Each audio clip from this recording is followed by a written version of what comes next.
good. All right. So everybody settled in. Everybody ready to go? Fuck yeah. Okay. So,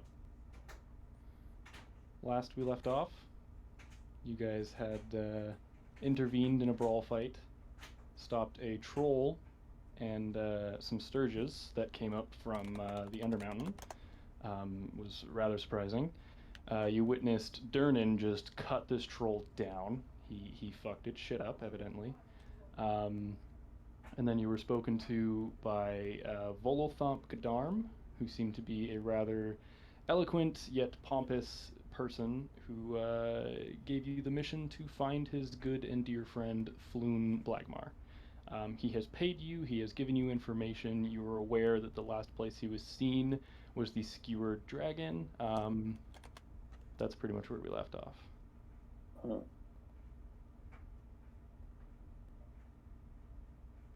So you guys are still inside.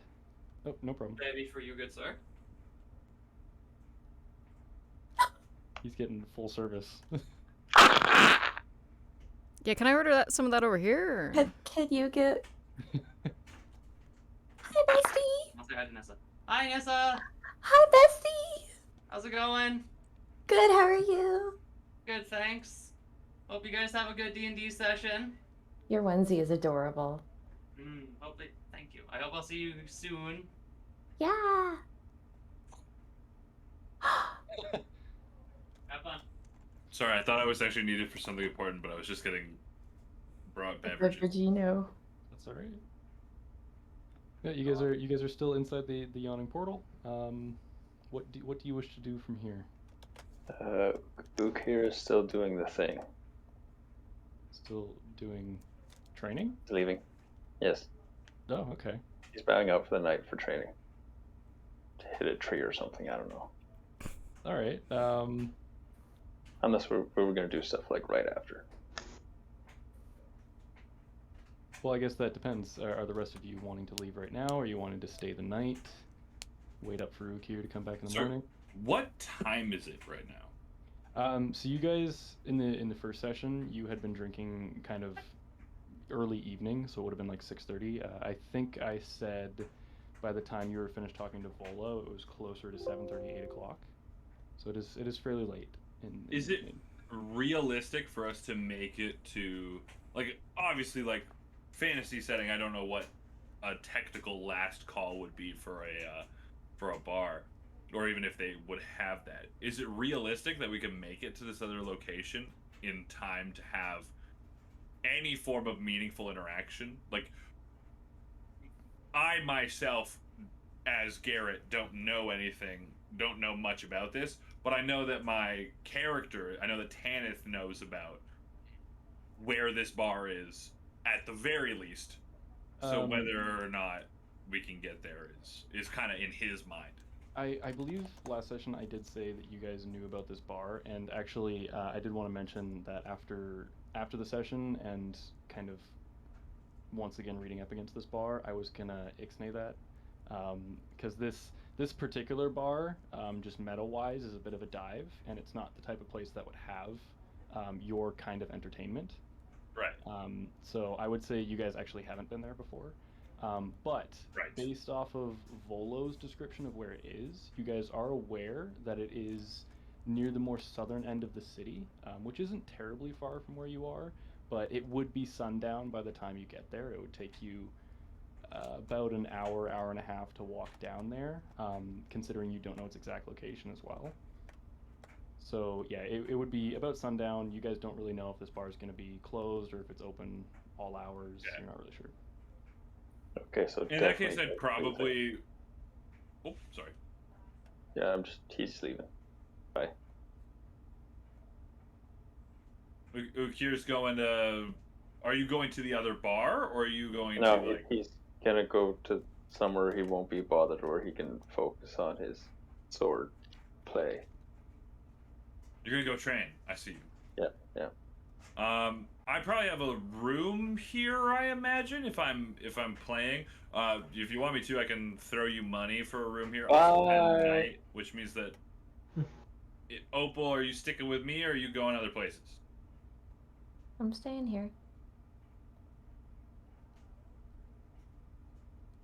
I suppose just to expedite things, if you guys are to stay here for the night, Durnan will give you rooms on the house for helping with the bar fight and the troll. Awesome. That. Then I will stay the night and reinvigorate myself before going at this in the morning. All right. So, Ukir, are you staying out all night? No, he'll come back at some point after sunset. After sunset? Okay, so you're just staying out for like a couple hours? Yeah, probably around the equivalent of like 10, 11. Okay, that should be fine. Yeah, I won't get you to roll anything this time. This time. Next time, I have to fight off brigands. Yeah, we'll say you guys all. Durnan, gives you each individual rooms or however many rooms you desire. They're quite nice rooms, actually, considering the Yawning Portal is a very famous tavern. They're well kept. They have everything you would need: bed pot, all the fun stuff. Yeah, you guys can go ahead and take a long rest. Great. Let me track that. Nice. D&D Beyond is actually so nice for some of this shit. Oh my god. Love hitting that long rest button. That long rest button do feel pretty fucking good. Alrighty, is there anything you guys wanted to do, like RP-wise, over the night? I guess I chat with Opal a little bit and just be like, oh, let me see if I can recount all this stuff from last time. Let me read things. I don't know if I trust this man entirely, but I think that we might have an opportunity here to gain some renown for ourselves. I think there's fame to be had. I can smell it. Which one are we talking about? I'm talking to you. So I was referring to the man who gave us our task. Oh, his name was interesting. Volothump Gadarn. Volothump. Okay, yeah, that guy. All right. I don't know if I entirely trust Volo. He seems a little frayed around the edges, but there might be fame to be had here. There's a story to tell, and it might be worth listening to. I'll make sure we get out of bars like this. I can do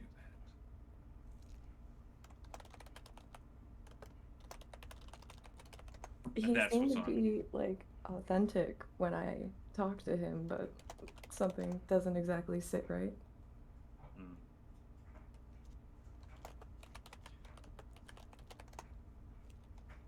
That's the gist of what I'm thinking about before I fall asleep this evening. Opal probably does like barbarian drills and then goes to sleep. A little bit of pre-night workout. Wait, before sleeping. Whamming. Raiden and Swill, I'm assuming you guys got a room together?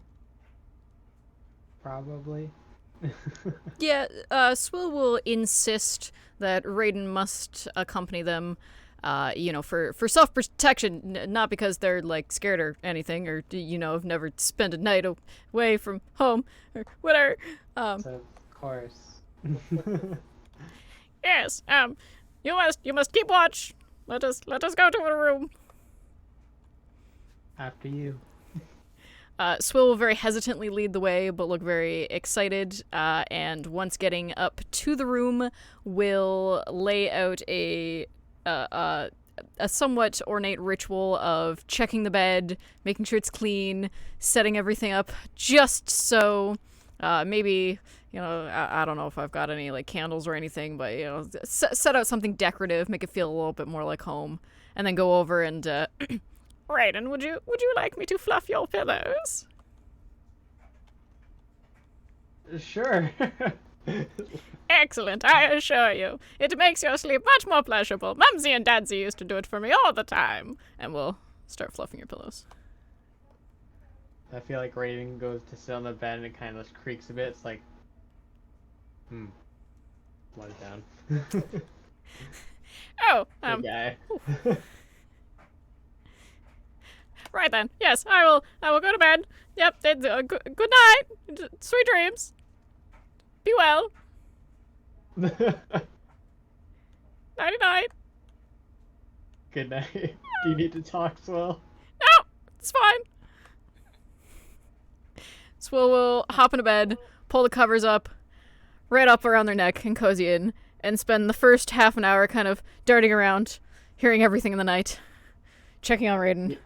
Yeah, you just, right as you're about to fall asleep, just a snort. The noise after a little while, Swill gets used to it, and it kind of comforts their small goblin soul, and they doze off. It's like a white noise machine, right? Yeah. It's a Raiden noise machine. I guess Raiden snores now, sure. Canon. Ukir, is there anything specific you wanted to do about your training, or you just off training? Nothing in particular. All right. Can't do anything really until I level. Totally fair. All right. So, the morning has come. I'll say, for the sake of it, you all kind of pull yourselves out of bed around the same time. It's just after sunrise. We'll say like 9-ish in the morning. You guys got a pretty good night's rest. Yeah, you guys are just still in the tavern. The day is yours.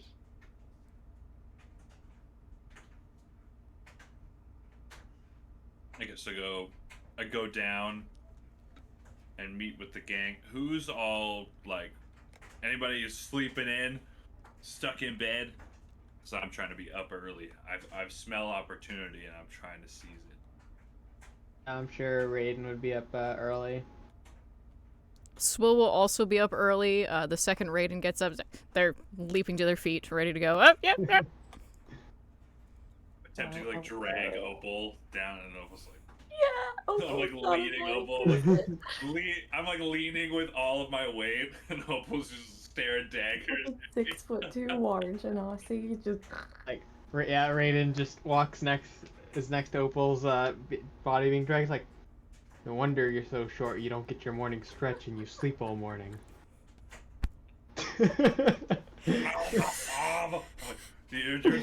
can't carry you. You're too big. Come with me. I'm just pulling you. I'm speaking in primordial, just begging you to get the fuck up.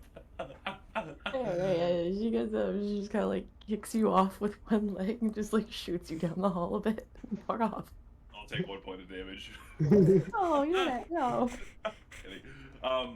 Do we meet you in the you downstairs in the main room, Ukir? Or have you... Yes. Okay. He probably didn't sleep in much. Training late into the night and up bright and early.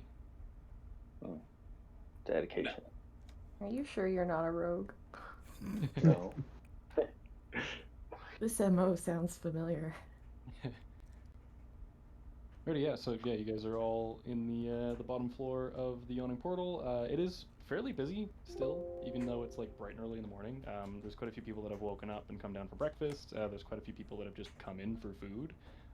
Durnan is busy. The barmaids are busy. If you look around, you can see Volo is still just kind of skulking around a little bit. He doesn't really have anywhere to go right now, and this is where you're gonna find him. So he figures he'll just stay here. So the question is, do we gather the group with Volo or without Volo? Without. Without Volo, okay. I think it's safe to say none of us really trust him. So we assemble our bargain bin Avengers at one of the on one of the tables, I suppose. Is that our name now? Bargain bin Avengers. I love We're that. the bargain bin adventurers. I kind of addressed the group. Until we're Earth's mightiest heroes. I imagine some amount of the information we're seeking. The only will potentially only be accessible to us once, festivities begin in the evening. But I think there's value to be had in the daytime. I'm sure the barkeeps at this establishment, I say that thinking about like the reputation I may or may not have heard of the place, will know something of this. And if they don't, we can wait and spend our day as we will. But I think we should go to this bar, this last known location, as soon as possible.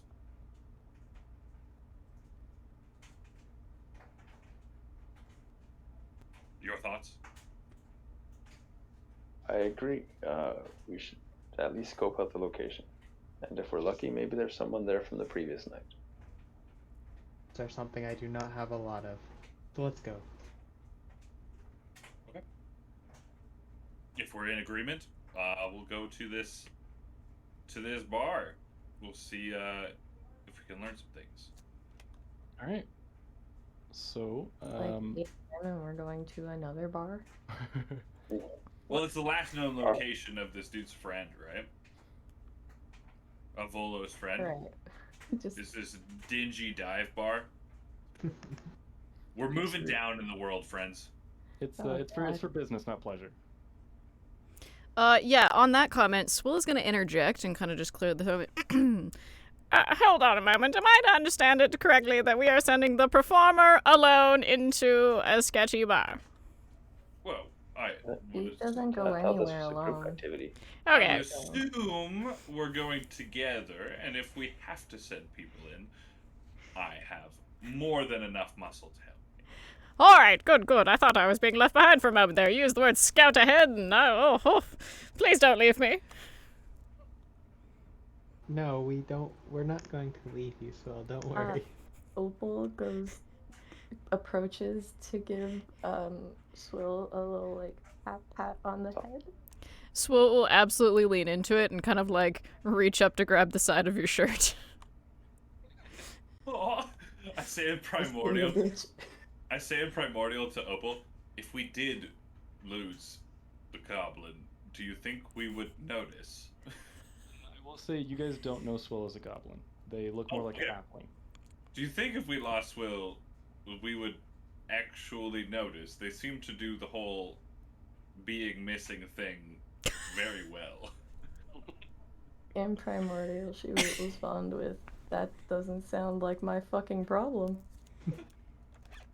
Swill looks back and forth between the two of you and goes, What? What am I missing? Pat. Ah!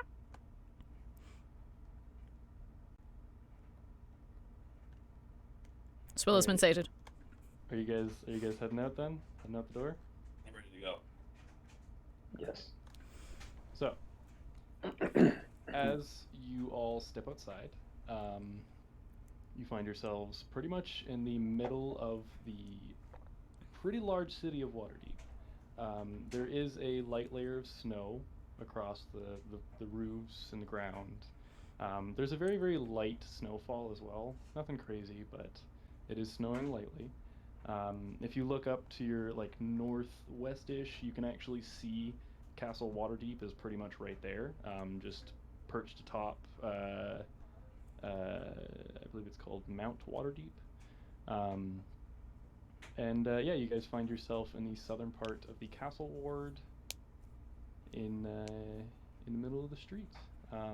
You guys are aware that the skewered dragon is southward from where you are. You can begin to head that direction. I'm always very underdressed for the winter.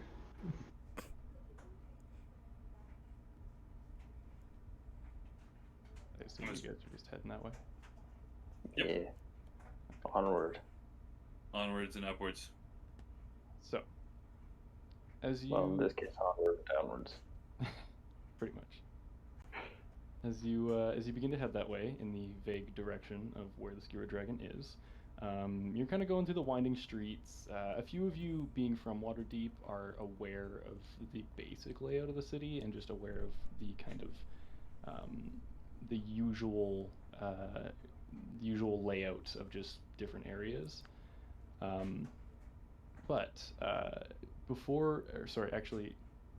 Just as you enter into the docked ward, which is probably the most impoverished part of the city. You guys turn a corner, and suddenly you find yourselves on a street that has been cordoned off by the city watch.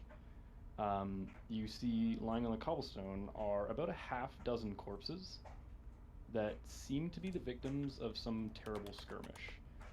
Watch officers have disarmed and arrested 3 blood-drenched humans and are in the midst of questioning witnesses.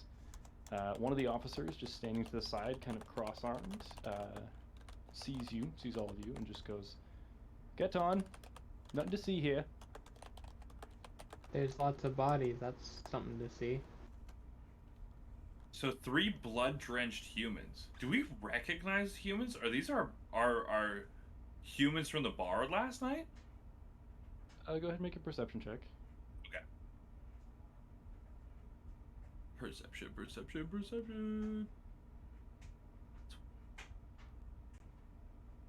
That'd be a 16. 16. These don't appear to be the same humans that you guys saw last night. A couple of them seem similarly dressed, but they're not the same ones. Do they have any of the same identifying like tattoos? Because the one guy had eyes, if I remember right. Sorry, yeah. The one gentleman had eyeball tattoos all over his bald head. These guys don't have any very kind of outlying indicators such as that. Mostly just dark leather clothing. Do I notice anything important about the bodies, like the people who have been killed? Is it clearly like targeted against a group, or are these is kind of like an indiscriminate massacre? I'd say with that perception check, you can tell at least that this was definitely some kind of gang violence. You can tell there's no like citizens in the pile of bodies. You're not entirely sure what gangs were fighting here, but that's what you can discern at least. Yeah. Murder most foul. You know, you guys have a guard currently telling you to move on. Come along, friends. This is no place for us. Swill doesn't move. Swill is absolutely frozen, hands shaking, just staring at these bodies, trembling. I'll cover Swill's eyes and kind of just pick Swill up and. Swill just kind of. To do so. They kind of start hyperventilating as you walk away, but manage to calm down a little as you carry them past. I speak to Opal for a moment in Primordial. A man missing, and now murders in the street. It's become of our city. I don't like this guard. Don't worry, Swill. There was only like 12 dead bodies. Nothing to worry about. This is much And different than nothing the to straw worry dummies at about. home. Can I insight check the guard? Alright. That's a Alright, good what- question. Can I give a help action to that, actually? Sure, yeah. I appreciate that, actually. What's Roll with advantage. Yeah, you can roll with advantage, Opal. But what specifically are you trying to discern here? I want to know if he had, like, if he's nervous or, like, seems to be, like, hiding something. Like, is there sweat on his brow? Also, that's an 18. Okay. That insight. The first thing that you notice is it's a female guard. She seems like this is very business as usual. This is something she's dealt with before. This is something that she's dealt with often. She's not really trying to hide anything. She's just doing her job. There's been a murder in the streets, and she needs you to move along. In Primordial, she's going to turn to Tanith, and I think we should come back later. I think that's a good idea. Investigate the scene of this. I think we'll probably have time between this evening when patrons arrive at the bar and after we get to do an initial scope of the situation to come back to here. Will, you and I should speak in our secret language to one another as well, so no one else hears what we are saying. Yes, of course. Actually, Oye, ik spreek Atenley. I actually don't think this should necessarily be secret. I talk with Opal and Primordial because it's comfortable for Opal, but I think I'll convey to the rest of the group something about this seems rather odd to me. There's a man missing, and now there's public violence on this type of scale. And I apologize, Swill. Clearly, you're not very comfortable with this sort of thing, and that's understandable. I think those of us who are comfortable in doing so should come back to here a little later, perhaps before the bar life really kicks in, but after we have an initial scope of this location we're heading to. Is that agreeable? Swill stamps a little foot and crosses their arms and goes, I'll get comfortable. Don't leave me. Don't worry, Swill. Won't Well, leave I you. had no intentions of leaving you behind. Good. It's just I've never seen a corpse before.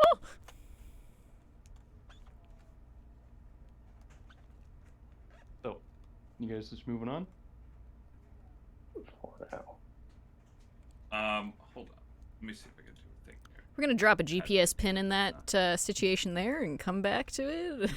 Yeah, literally, drop a fucking a Google Maps on that one. Like, Swill, in all seriousness, would you like a distraction? Oh, what kind? I cast as a cantrip, minor illusion, and I'll just like, I don't know, basically like a dancing, a big picture like a larger Rubik's cube, but made of lights, and I just hand it to Swill. Swill gets so excited and starts twirling it and playing with it. And like starts showing it to Raiden. Look what new friend made. Tries to interact with it and just kind of phases through it since it's an illusion. It's like, Yeah. oh. Swill starts doing the same thing. For flavor, I take my flute and each like different note pulls a colored ball out of it that eventually assembles into this cube, and I just then pass it to Swill and go, well, here you go. I hope this helps. And Swill's just looking up at you with like huge thank you eyes, like They very much enjoy it. So if you guys also wanted to keep or take note of where you are to come back here later, you would be aware that you are currently on Gut Alley. Gut Alley. What a name for murder. Like, Right? do I notice things like? Awkward. Do I notice? Okay, so I think, what did I say? A 16 total. Do I notice like how they died? Like, does this look like stabbing or slashing wounds? Were they eviscerated? Were they what's the manner of how they died? Do I notice that? Like, it's fine if I don't, but Yeah, I mean, just because you kind of inspected the bodies before and who they might have been and whatnot, it's fairly easy to see. Like I said, it's just a gang skirmish. They went at each other with blades, pretty much. Yeah, maybe some crossbow bolts, things like that. Very simple equipment. Okay.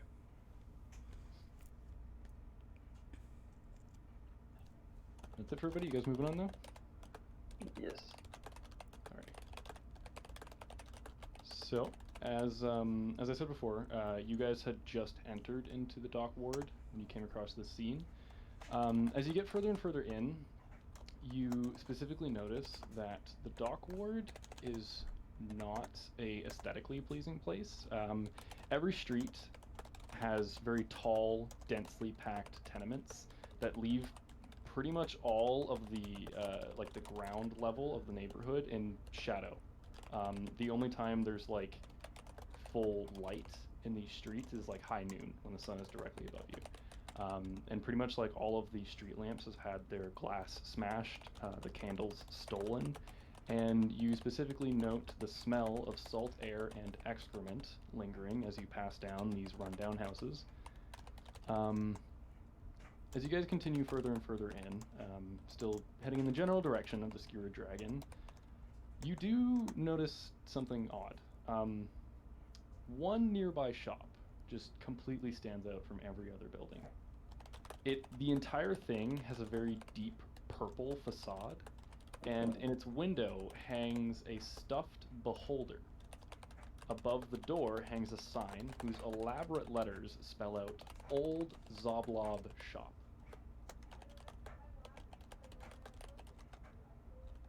Hey, you guys want to check it out?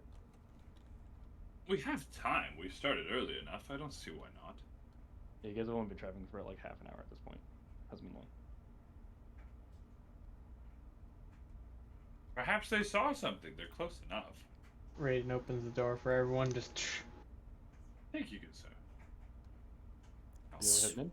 Swill is very intrigued by this stuffy in the window, goes to walk in, kind of bumps into Raiden, rights themselves, and then continues in. Alright.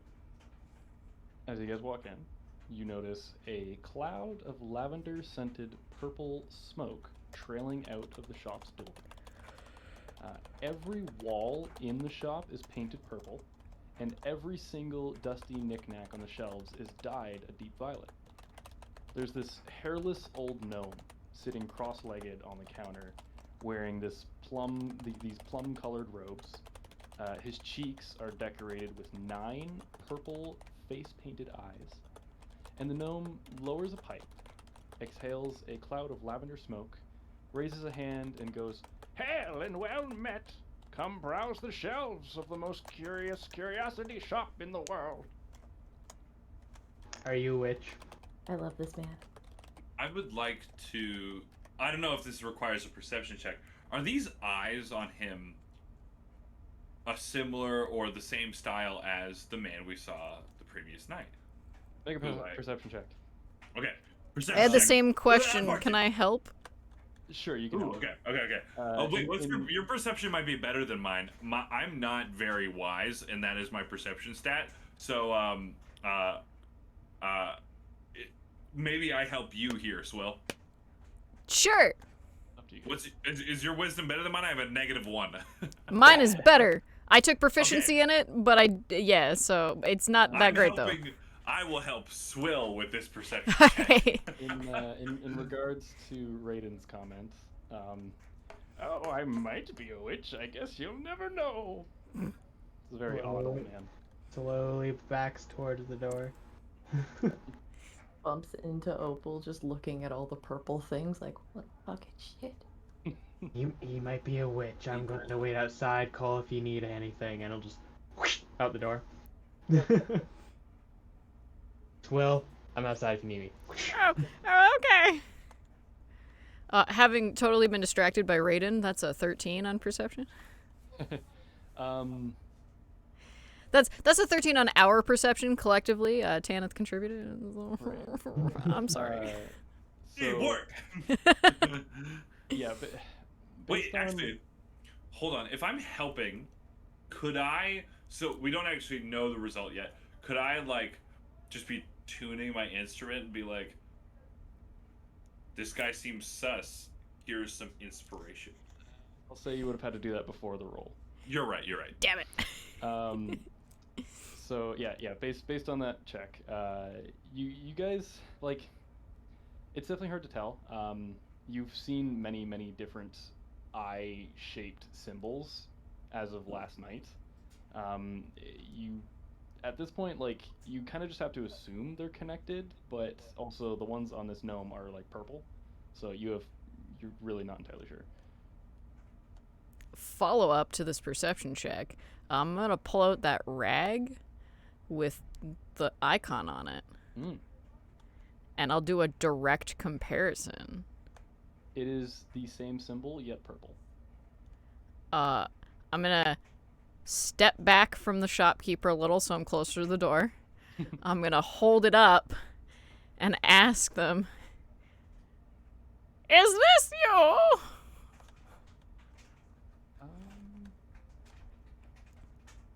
Give me one moment.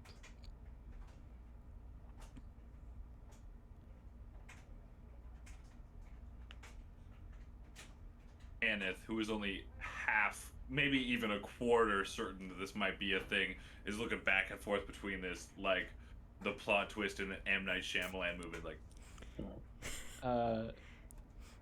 Yeah, so seeing the rag, he does look a little surprised and goes, "Oh, I do not know where you got that, but I assure you I have no relation to that eye tyrant hanging in the window."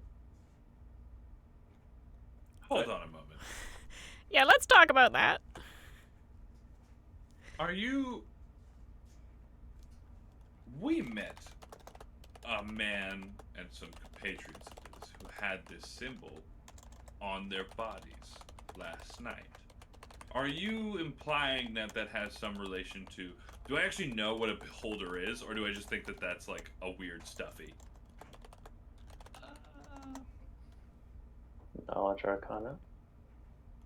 Which I can do a knowledge check for you before I actually say things here. Yeah, I'll say anybody who wants to figure out if they know what a beholder is, make an Arcana check. Actually, not intelligence. I'm not Arcana. good, but let's see if Arcana. Will is smart. Nice! That is a 17 total. Yeah, you're aware of what a beholder is. But are you implying that this is something to... Opal has this no is fucking something clue. to do with...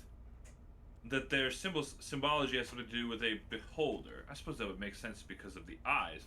But why are you wearing it? Sorry, Swill, you got a 9 on that? Yep, below Yeah, average. You're not sure either. Me and Swill are just like, oh. Based on the stuffy that's in the window, though, you guys are quite sure that you don't want to run into one. And sorry, yet what I was your suddenly question? kind of want to hug one. I was saying... sorry, I kind of did a little bit of a spiel where I was like... Last night we'd seen individuals with a very similar symbol on them to what you have on your skin. Are you implying that that has something to do with a beholder? And if so, why do you have it? Look, I have no need to speak rumors of the gangs of this city. If you wish to do business, my doors are open. I sell purple things.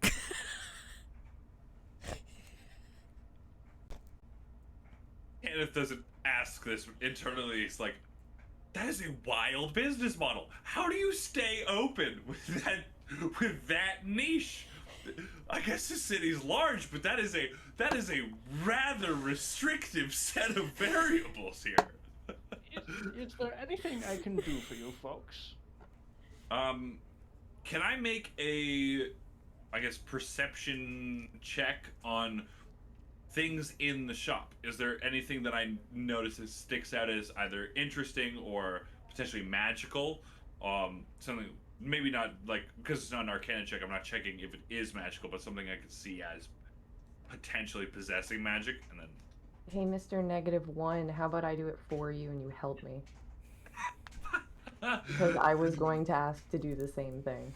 Okay. I'll help Opal. Opal's like, Is this that looks okay? cool. Go for it. Roll perception at advantage. That's a 13. There's a lot of knickknacks in here, and everything is fucking purple. Everything is purple. The shelves are That's crowded. what she says in Primordials. Useless Everything is purple purple. stuff. Yeah. Nice. Did you happen to see a man who you gave me the description last time, but it's been weak? Yeah, sorry. You guys, the description was like a handsome man, average height, average build, specifically with. Actually, sorry. Let me just find it real quick to give you the exact. Yeah, I'll relay Volothomp's description of his friend. Did you see him around here last night? Apparently, he went to a bar quite close to where your shop is situated. Yeah, it was a handsome human male in his early 30s with wavy red blonde hair. So yeah, at that question, the gnome. Oh, interesting. I may or may not have seen something. If you're willing to part with some purple interesties, I may remember the information. Anyone have any paint? I don't think I have purple. How about I help keep your shop open? And I jangle a coin purse and make a persuasion check. Yeah, go for it. Make persuasion check. This one I can do. If you can't, you're not a good bard. What I get? That is a 22. Yeah, total. okay. So yeah, he definitely looks piqued by the mention of coin. Oh, well, I suppose coin is just as good as more purple items. I prefer purple coin, but what can you do? I definitely saw your friend. This would have been 2-3 days ago. He was out front with a similarly dressed fellow. I did not recognize him. But if you're looking for him, I am sorry to tell you, they were jumped just outside by some rough-looking individuals in black armor. I believe there were 5 attackers, but I did not count. Oh, and one of them had a black tattoo. It was a winged snake, and I remember thinking, it would have been better if it was purple. Snake.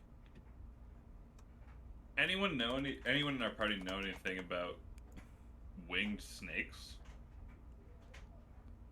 I have a I don't know. player What would I too, have but, to make to know that? I'll just go ahead and tell you, you guys have no idea what this symbolizes. Oh boy.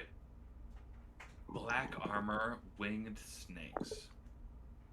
Based on your perception earlier of checking out the bodies in the street, the armor that he's describing is very similar to some of the bodies that were there. Oh, shit. I turn to Opal.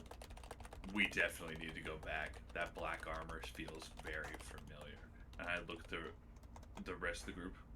We'll discuss this a little bit more outside. And I'm like, what's rent on this place like anyways? Shit, you're asking me questions I don't know. DM, Translation for the DM. How much money do I need to give this man to be reasonably paying for the information I've acquired? I mean, essentially you just told him you would, like, buy some stuff, so... Sure. I grab 6 purple things of decent interest and I throw the man...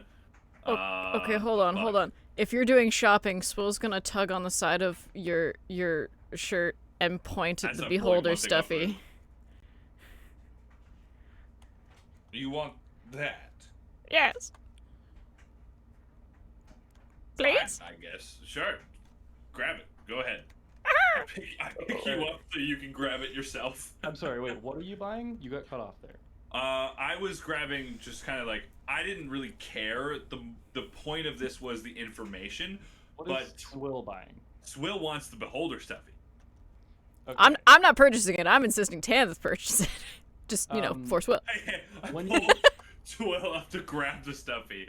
Yeah, when you go to reach for it, you can't grab it. There's something stopping you from grabbing it. And you hear from the gnome, "Oh, excuse me, please do not touch that. It does not belong to me." Oh. This isn't for sale then. Whose is this? Well, I'm not at liberty to say. Well, surely this can be negotiated. I would like to purchase it. I have the coin. Perhaps I can talk to the fellow who owns it. I am sorry, but it is not purple, and I do not sell it. Interesting. Well, that's odd. Why would you keep it up in the window of your shop? Can I do something sneaky? Go for it. Can I roll to try and take it while he sleight of hand while he's being distracted by the other two? You can certainly try. Cool. That was almost a nat 20. That's a 10. Yum. So I'll say the shopkeeper doesn't notice you reach for it, but you can't grab it. Your hand gets close and something stops you from even touching So she's gonna like go up and then feel the stop him, just like push her hand through her hair and just look off over somewhere else. Smooth. Good try. She's like, in Primordial, she's like, I didn't fucking get it, though. No, I'm sorry, my friend. You can pick something else if you'd like. So I'm trying to like maybe like guiding them to some other purple stuffies, I guess. Hey, shopkeep, what's in store? Yeah, I wanna know that too, please. The dreaded. Well, Like, oh, would you like something? I have trinkets of all sorts, and guess what? They're all purple. I would never have guessed. If you're specifically looking for stuffies, he does point you towards a bin that has some like crude purple stuffed animals in there. We'll say there's a goblin stuffy in there. There's a displacer beast stuffy in there, and there's just like a cat, which is significantly more mundane than the other ones, but they're all purple. The cat. It's like all of the animals in Avatar: The Last Airbender, except for the bear and Boss Say. Yeah, there you go. Exactly. What do you mean, bear? I love it. You mean his pet owlbear? No. Ukir, would you like something while we're here? Does anything catch your eye? Platypus bear. Oh, I see. Internally, I'm like, fuck, I hope this doesn't cost too much, but this has been well worth it if we get our reward at the end. How much are you buying here? I'm gonna buy one item per member of the party, so it feels like everyone's, like, to the shopkeep, everyone's been engaged in this in some way. So I've got a cat for Swill, Opal's gonna pick something, Tanith is looking for either instruments or instrument like accoutrement, like, I don't know, something to help him tune things, or what's it called? I'm forgetting the name of it, but they it helps keep time. A metronome? A metronome, thank you. And I'm encouraging my party members to look for something for themselves as well. There's no like full instruments. He doesn't have anything that big. There is like a guitar clip that's dyed. I'll grab that. I'll take that. There you go. I'll take a guitar clip. Swill's got a cat. Opal is, I don't know, looking for something. Ukir, what would you like? A bat. A bat. A Is there a bat? purple bat? Like Like a flap baseball flap? bat? Or like No, like a flappy bat. a flappy bat? We'll say there's a stuffed bat in the bin, sure, but it's purple. Sure. Brayden, what would you like? Raiden's outside, he can't hear you. Oh, Swill will look Brayden, for. what would you like? There's all kinds of purple stuff in here. I'm buying people things. What do you want? Away from the witch. I don't know that they're a witch, Raiden. I don't know. I'll get you a mug. Peeks head in the door. Well, I trust you. And closes the door. Well, what does Raiden want? Swill's gonna look for a purple armband, if there's any sort of armband. Are you getting Raiden a friendship bracelet? Absolutely. You May or may not have find- been inspired recently by Ness. You can find like a purple bandana that can certainly be like tied around an arm. Perfect. And Opal, what would you like? Is there like jewelry or something? I don't know.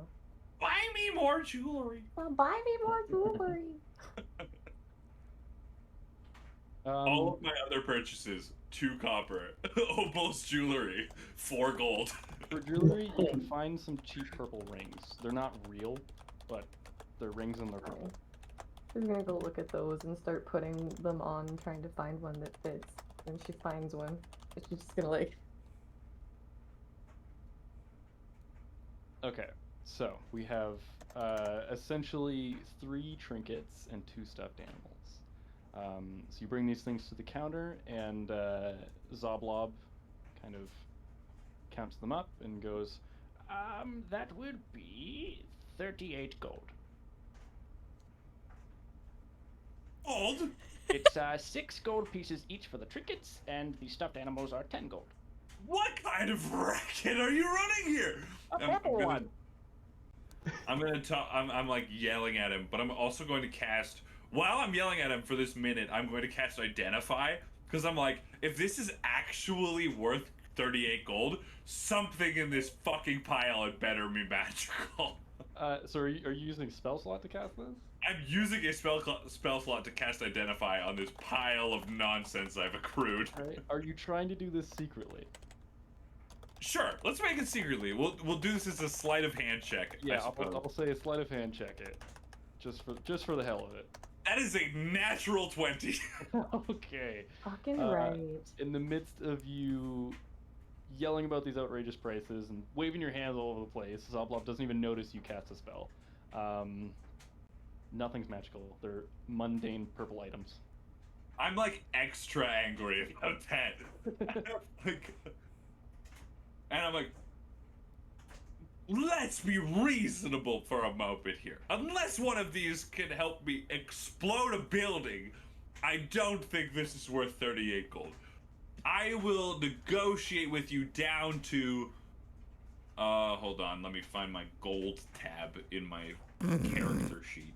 Oh god, I haven't used this. We just bankrupted Tanith. Inventory. I'm about to be bankrupted for you hoes. Just Frankly. open the door. I heard yelling as the witch attacking. I No. will do 20 gold at most for all of this. I'm gonna leave this up to you. Because you're yelling at him, you can either make a straight intimidation roll or a persuasion roll with disadvantage. Okay. My intimidation is actually quite good, so I'm going to make a straight intimidation based on charisma roll, if that is fine with you. That's perfect. That is a total of 22. It's not natural, but I have a +5 to the stat. Okay. He goes, well, I have never been taught to it like manner. People often come from all over the city for my purple wares. But, because you're buying so much, I will give you one of the stuffies for free. That's 28 gold. That is exactly within my budget. And by budget, I mean my total gold overall. I will spend 28 gold. His information was incredibly valuable. And I was like, fine, but know you're committing highway robbery here. Oh, no. Okay. Well, we said we'd bankrupt them. Here we go. So, I have exactly 7 copper and 1 silver piece. My name.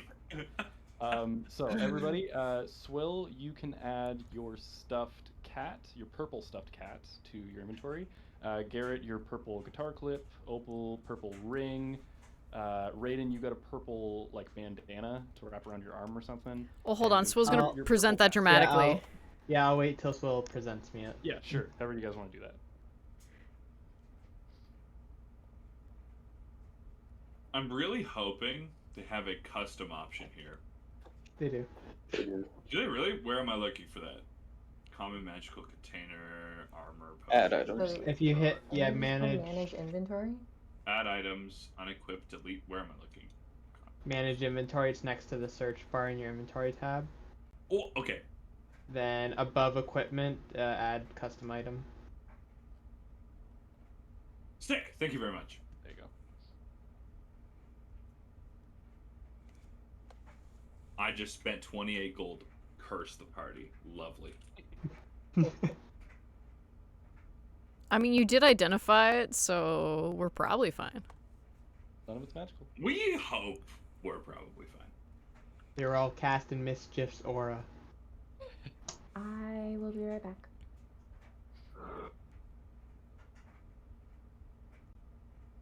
Is you guys doing anything else in old Zoblob shop here? I guess I speak to him. Now that we've done business with you, this friend of mine I've asked you about, is there anything more you noticed? you noticed him get taken by these men in armor, but how did he seem? Was he expecting something like this? Was he nervous? Or was this completely out of the blue? Well, as far as I could tell, he was slightly drunk. And, the friend he was with seemed more sober. But, again, I do not recognize the friend. They were just dressed very handsomely, I must say. Dressed very handsomely. It was no purple robe, but they looked good.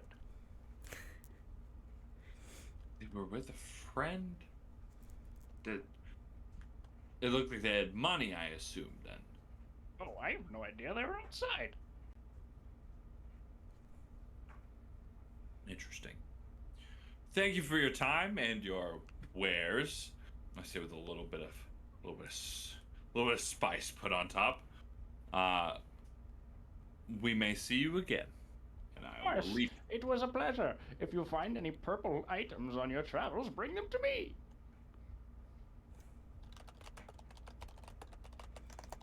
Before we go, Swill's gonna kind of hop up in front of the shopkeep and you know, my friend bought quite a lot of merchandise, and I was just wondering if maybe you would please, pretty please, tell me who I may speak to about the plushie in the window.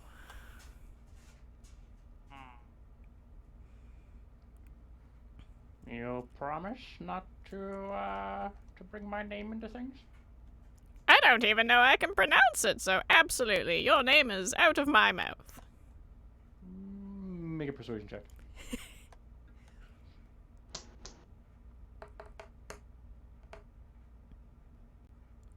That is a natural 20 for a total of 24.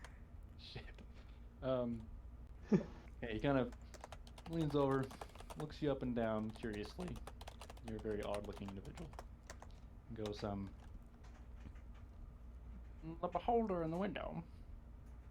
It belongs to Xanathar, of the Xanathar Guild. I suggest you do not poke your nose in those areas. The city has a very unforgiving underbelly. I will type out that name for you guys. Thank you. Wait, Just gonna ask that. didn't we meet that guy? You have not met a Xanathar. Who's the one that told us he wrote a book? To everything. I'm kidding. His name was brought up earlier by somebody, but we haven't like met Xanathar. Oh, I totally. I've heard of the Who guild, wrote the though. book? I Volo. don't think you guys. Gotcha. Volo's working on a book for Volo's Guide to Monsters or something like that. Gotcha. Yeah, Gotcha. Okay. All Bolo's right. making a guide to monsters, and that's how he intends to pay us. We have no idea who the fuck Xanathar is, unless some of us have some inner knowledge of that. I mean, we've heard of the guild. I don't think anybody's mentioned Xanathar or the guild or any of the gang names yet. This is the I first might time get- I have heard the name of Xanathar in this campaign. I- I feel like my character probably wouldn't know anything about Xanathar, maybe tangentially, but they might know more about the gangs than Xanathar for sure. Might be getting my info crisscrossed from the Undermountain campaign. Possibly. Yeah, I don't think I've mentioned any gang names so far, so that would have been the first. All right. Beauty. For information that Tanith would know, as of right now, it's kind of up in the air, but we'll talk a bit more about what your character's about before next session, so we can get that more nailed down. Yeah, are you guys just leaving the shop then? Swill will thank the shopkeeper heartily, and skip out with bandana in hand and cat in the other to run up to Raiden. See you later. Enjoy your purple niceties. I know I do. Enjoy your purple everything. Thanks. Oh, I shall. He begins I to walk pop out. on his pipe. I walk out looking at my mostly empty pursing in Primordial. God fucking damn it, daylight robbery, this motherfucker. And Opal's just In Primordial, she was like, "You didn't have to buy everyone presents." Yes, I did. How would it have looked if I didn't? That's what I responded. Is there anything else you guys would like to do before you continue looking for the skewered dragon? So Swill's gonna run up to Raiden, bouncing up and down, holding up both items in either hand, and go, Raiden, look! Tanith got us purple things! I looks to Tanith. Are they cursed witch purple things? No! They Tanith are checked! not. I did check. Well, Yeah. I'm happy to hear that you are happy with your purple cat and ribbon. No, this one's for you. And Swill is gonna put the cat under an arm and take the bandana and try to tie it around Raiden's wrist. Raiden will kneel down so that you can reach. There. Now you've got pretty purple like the rest of us. What wrist? I'm just so I can write it on my page so I know where it is. Whichever wrist you hold your weapon with. Your dominant. I will remember that shortly. I don't remember. As soon as he figures out which hand holds the weapon. Oh no, which one? You don't think about it in the moment, but when you think about it, you're like, wait a minute. I think I made him left-handed. But... Alright. So you guys, Yeah, he's left-handed, so it's on his left wrist. Right. So yeah, it's on your left wrist, and Swill's vigor is heartily renewed as they clutch the stuffed cat to their chest and prepare to continue on.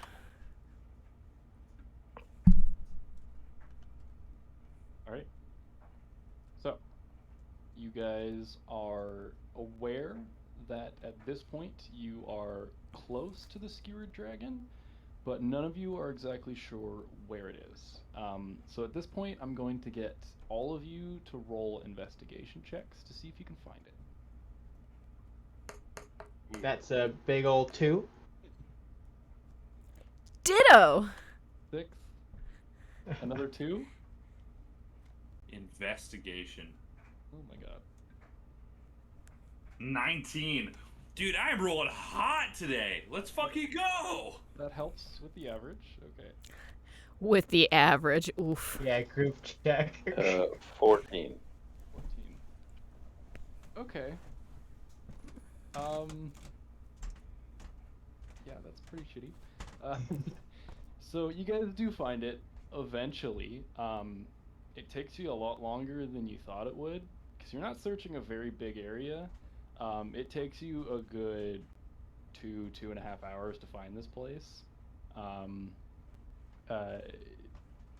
Once you find it, you are kind of aware of why it took you so long, because it's kind of tucked away in an alleyway and you just weren't looking in there. Yep, you guys found it. At this point, it's probably, considering it took you about 2 hours to find it, it's about noon now. So you guys kind of wasted away the rest of your morning looking for this place. Yeah, so as you all kind of convene, you found the skewered dragon, you approach the building. This place looks like a ruin. Both of its front-facing windows are just smashed in, and a giant ship's anchor is just lodged in the roof. Through the windows, you can see there are people inside, but it's not very loud, there's no music, and it's dark in there. And curiously, you guys do note this, like, great horned owl just kind of perched up on the anchor.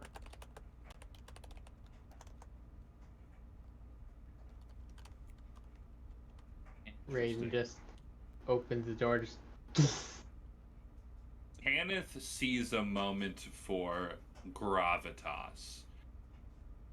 The people in here are definitely dejected if they're going to be, subjecting themselves to being in a place so run down.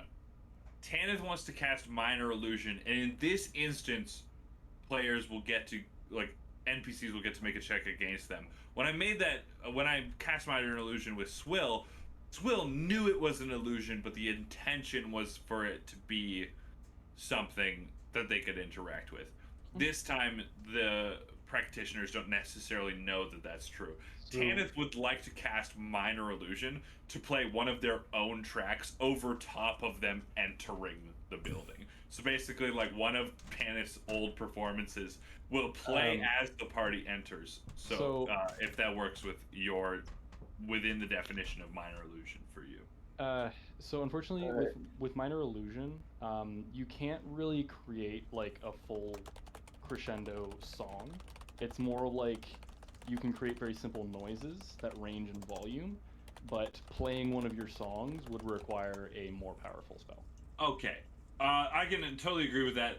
I guess I wanted that to be what it was because I read it can be your voice or someone else's voice, but if that's the way you wish for the spell to be used, that is totally fine. I won't do that. I'll just try to enter very dramatically in that case. Okay, like you can definitely Perhaps I'll just play my instrument as I'm walking in. Yeah, you can do that too. Minor Illusion can play some music, but something so complicated as like a musical piece is a bit much. So Raiden slammed the door open, and Tanith is walking in playing music. What are the rest of you doing? Are you following in? Yes.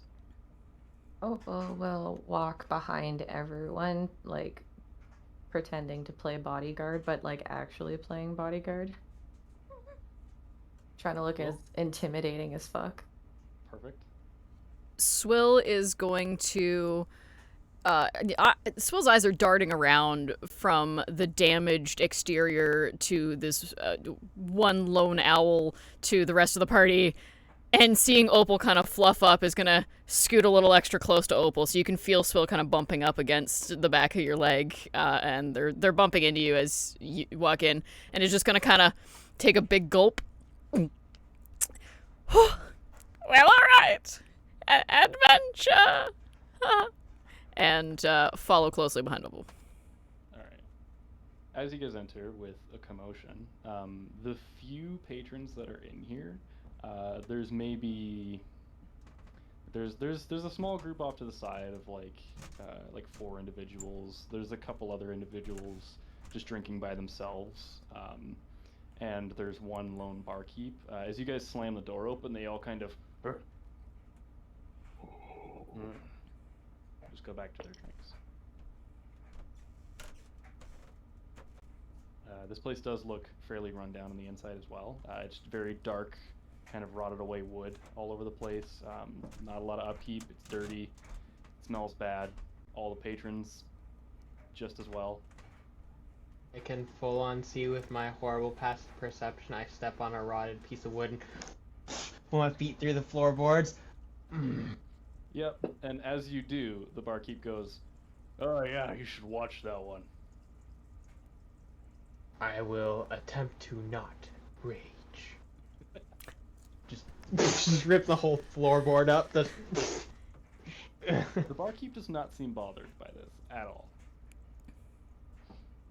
Noted. Keep going. Noted. Good. This is where Floon went missing. Or at least the last place he was seen, other than what Zoplov told you. What were they doing here? This place is a shithole. Opal is gonna go station herself at the bar. Barkeep's just cleaning some glasses, doesn't really acknowledge you. That's fine. She just sits there and like observes. Like if she can see the whole room, basically, she just like sits there and watches. Are you looking for anything specific or just observing? I would like to see if there's anything sketchy or like sus. Is it sus?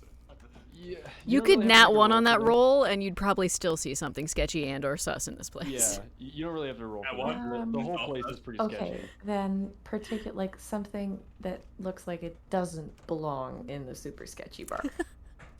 Something less sketchy. Is there Or anyone else more who looks like us? sketchy. Like, I'll roll if you want me to. Like, 1 second. One moment here.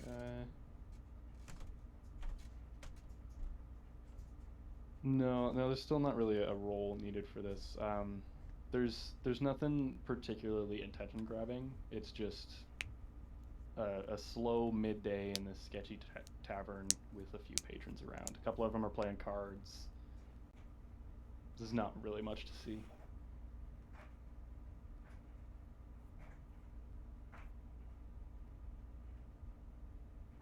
Am I the only one that thinks it's weird that those two, presumably class-looking people, were here in this hole in the ground? Asking the party. I shouldn't even care about. No, I think we're on the same page with that. I'm just. I think that if we feign a little bit of ignorance here for a little while, we may come off as more palatable to the people here. They seem, as you said, it's a hole in the ground, so the people in here are a little rough around the edges. I'd rather not get into a fight with them if we can help it.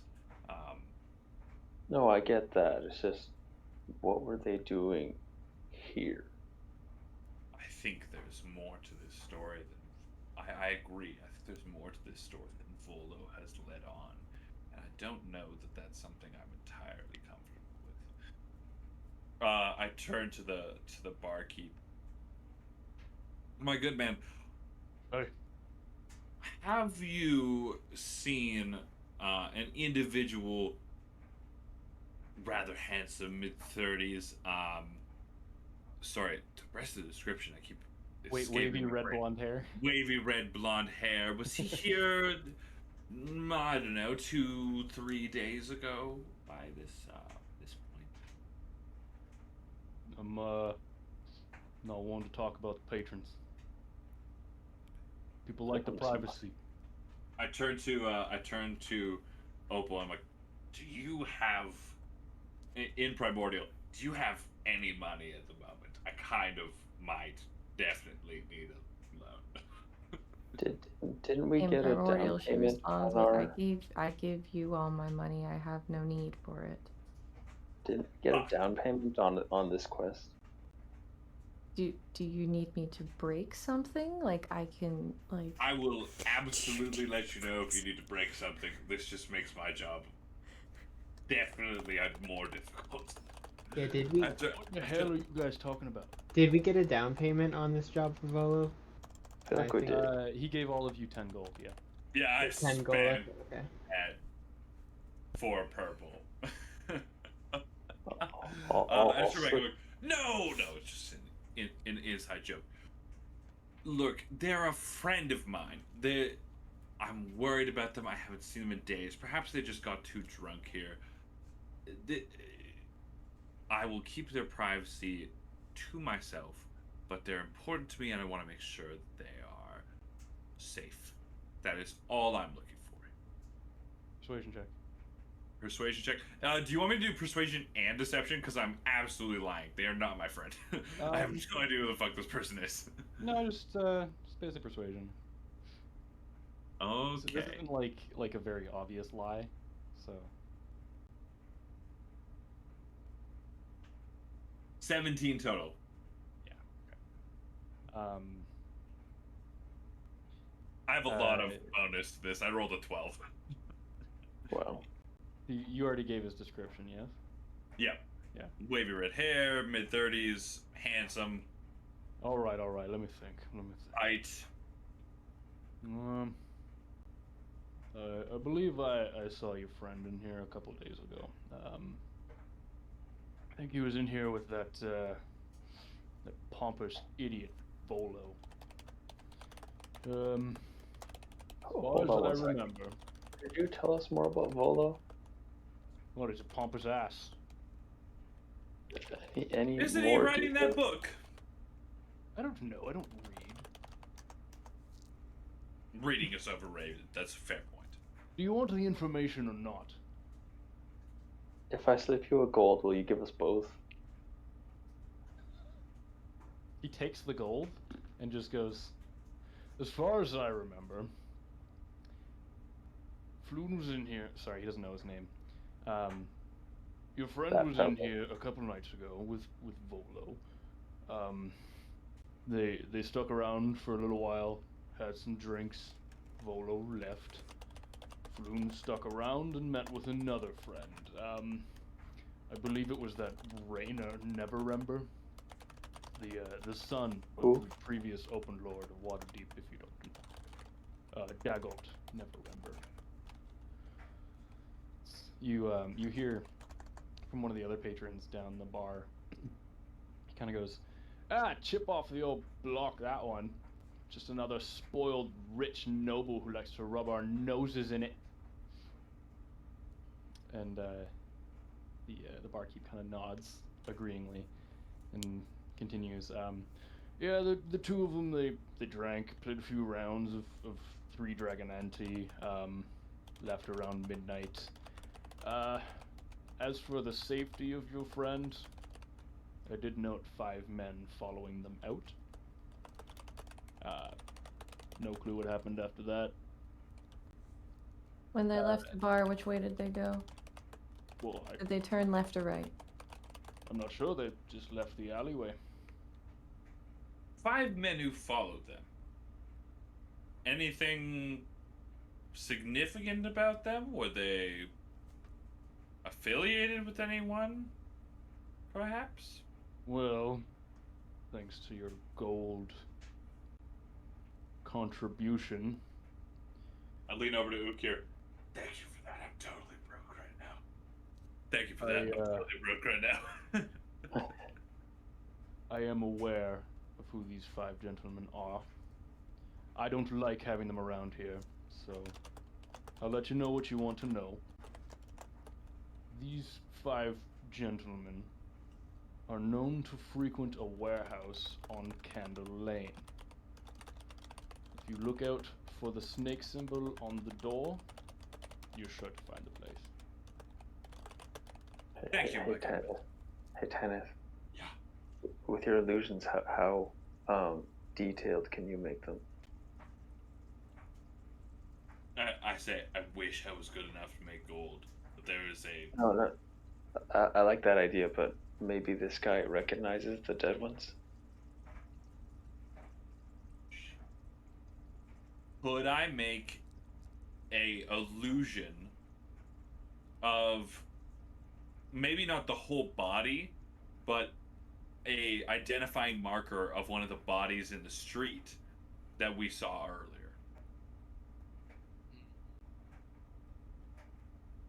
Before you do, make a general intelligence check, and then I'll see what you can do here. General intelligence check. Mm-hmm. A 15. 15.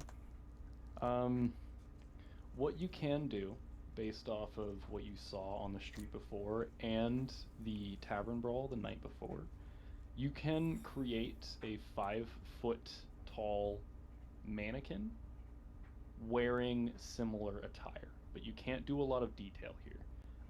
It's basically you're just trying to create an image of the dark black leather armor that you've been seeing. Okay, so I hold my hand out. This appears. Is this something that seems recognizable to you, sir? Oh, what the hell? Yeah, I mean, a lot of folks wear this type of armor. It's similar to what the 5 men were wearing. I don't know what to tell you. Well, thank you for your time. Now, could you tell us more about Floon? You mean Volo? Yes. How do you know him? Well, he's loud and he comes in here to drink sometimes. He's an ass. Does he do anything else? No. Maybe talk. Eat. Maybe talk business. I don't listen into patron conversations. Travesty. I have a reputation to uphold. Uh-huh.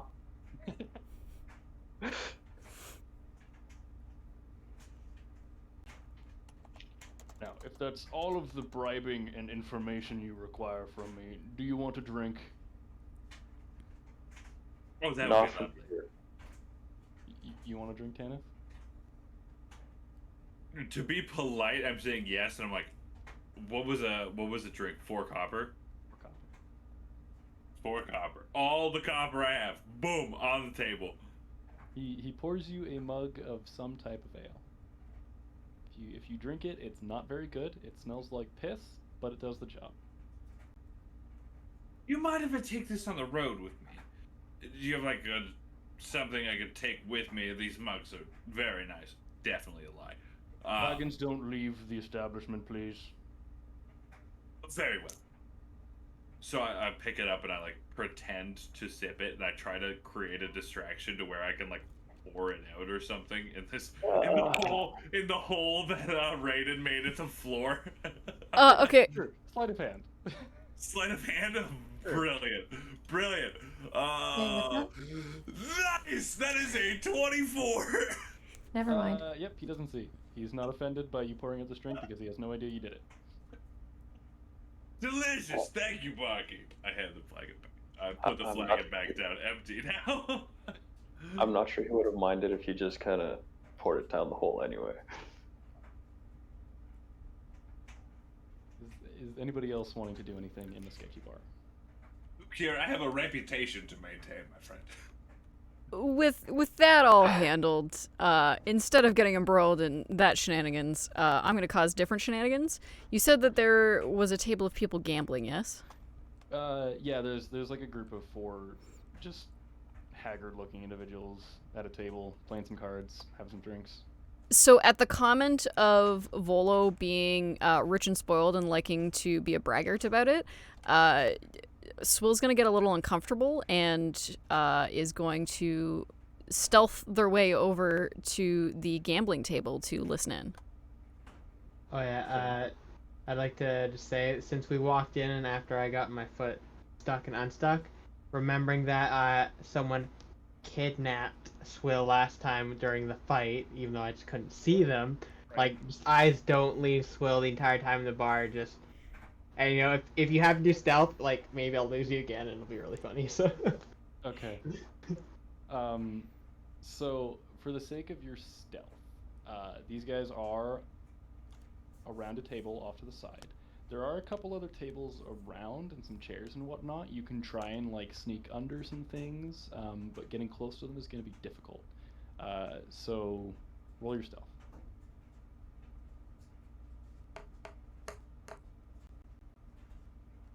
That's an 11. That's my best stat, and I got an 11. Okay. I tried rolling perception and I got under 11. Well, you know what? So did all the people at the table. Yes, that ale's doing its job. So, here's my question. Am I actually going to lose sight since I've been tracking Swill the whole time, or am I still able to keep eyes on them? With your perception roll, I will leave that up to you. We'll see what happens if depending on how Swill describes their approach. If they knowing maybe I'll lose. Well, you know, okay, so knowing that Raiden is watching over them, Swill is very nervous in this establishment, and it shows. So they'll actually keep checking back over with Raiden to make eye contact as they scoot closer, and try to get as close as they need to be to listen in to the conversation happening around the gambling table.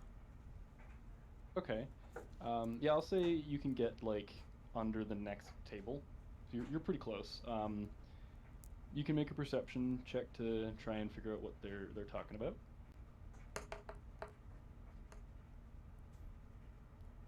It's just that kind of night. That's a 5. They're not really talking. There's a few whispers around the table, but there's not a lot of conversation happening. And what conversation is happening, you can't really make out. They're being really quiet. Swill's gonna take a deep breath, get their gumption, and backtrack out from under the table and straighten themselves up, stride directly up to the table, and stroke their chin as if they know exactly what's happening.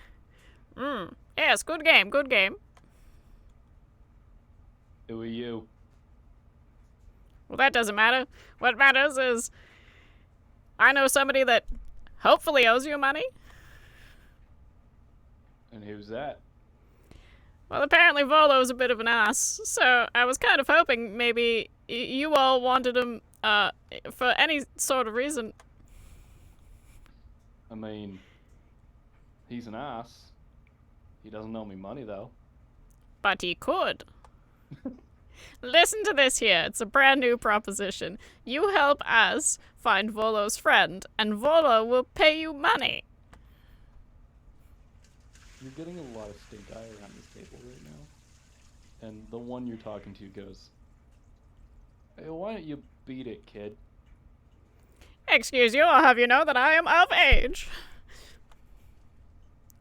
Well, you look like a kid.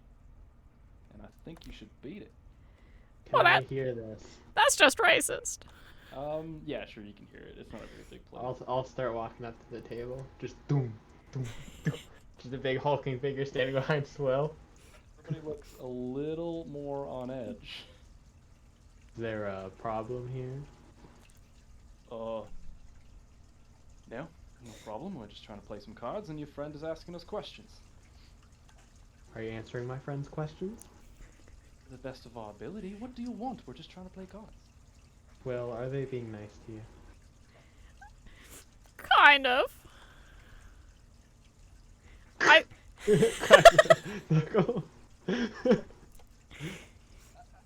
I'd get you to roll an intimidation check, but I don't know what you guys are trying to do here. I don't know either. I'm just backing Swill. I'll roll intimidation. I appreciate it. 14? It was with strength, I will add. Yeah, that's fine.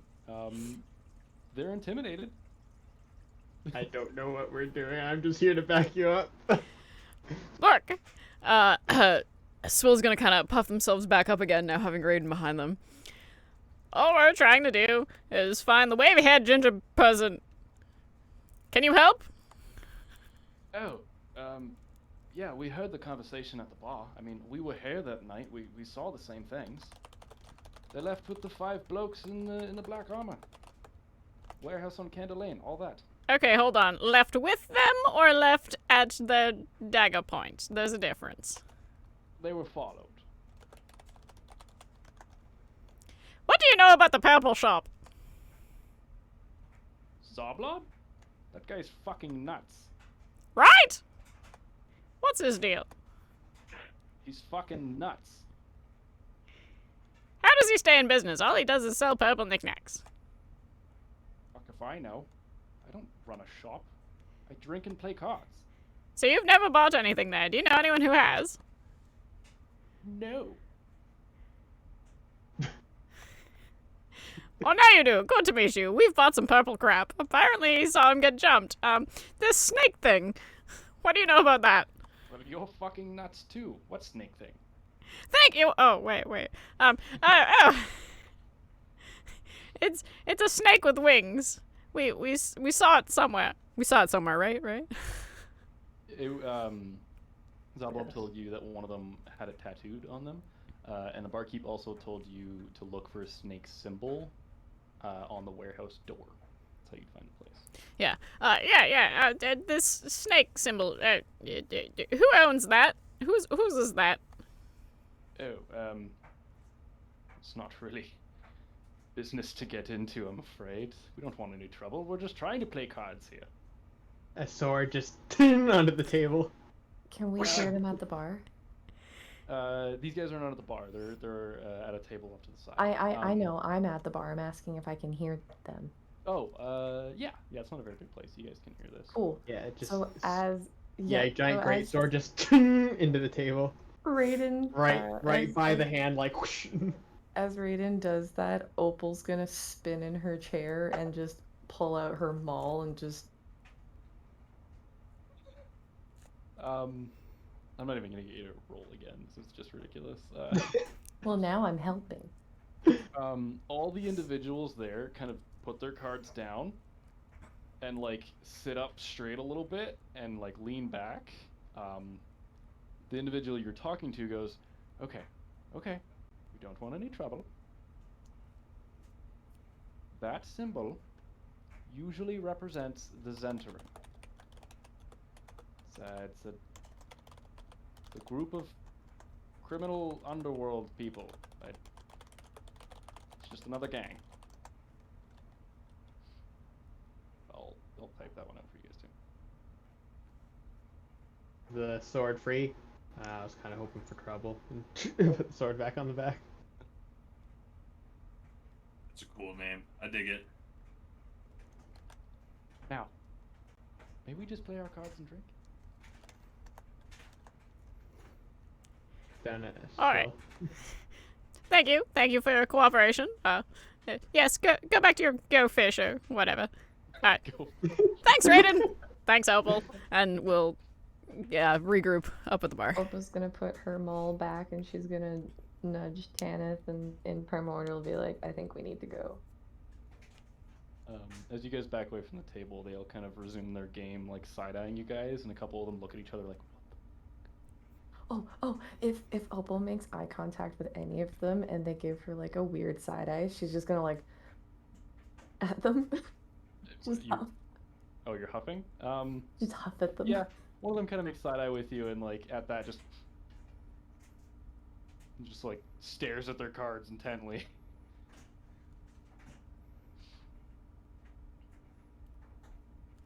I'll address the group. I think our services may be more useful elsewhere.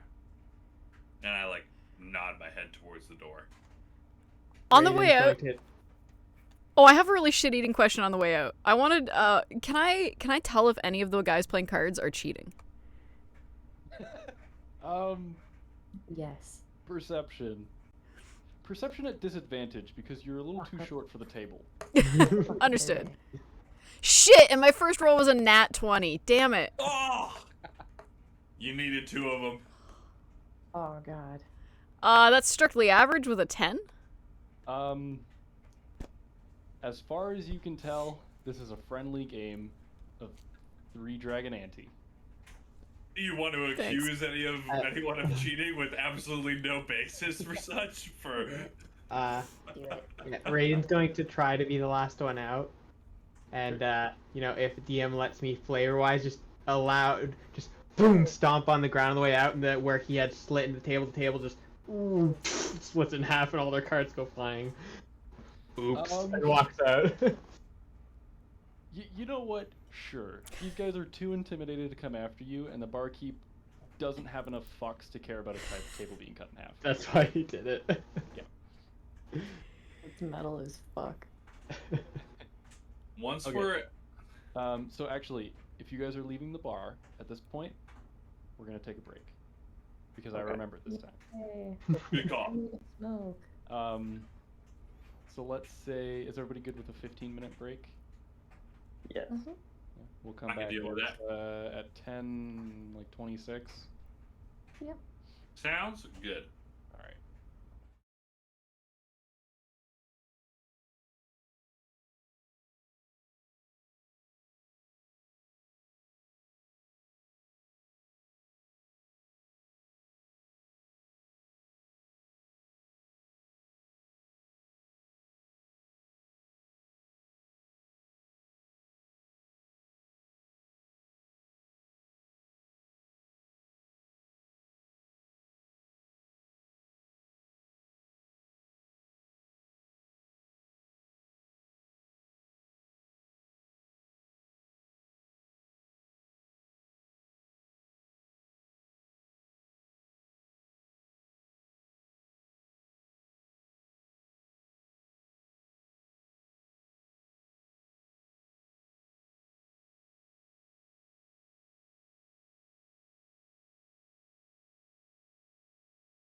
Okay, hold up.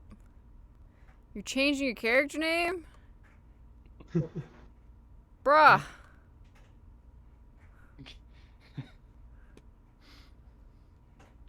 Bruh. Are you okay with that, Jay? Ah. I mean, I don't mind, but you're the one that has to make a new graphic. Yeah, it's fine. I'm just gonna be distracted for the next 15 while I fix it. Sorry, I thought of a better name. Acceptable. Is that, It means I gotta reorder everybody. Ruxic? Ruxic? Yeah, Ruxic. Ruxic, okay. As far as you are all aware, his name has always been Ruxic. Of course. Roll insight on sus. Imposter. No, The whole dimension has cracked. You have no idea what happened. something happened.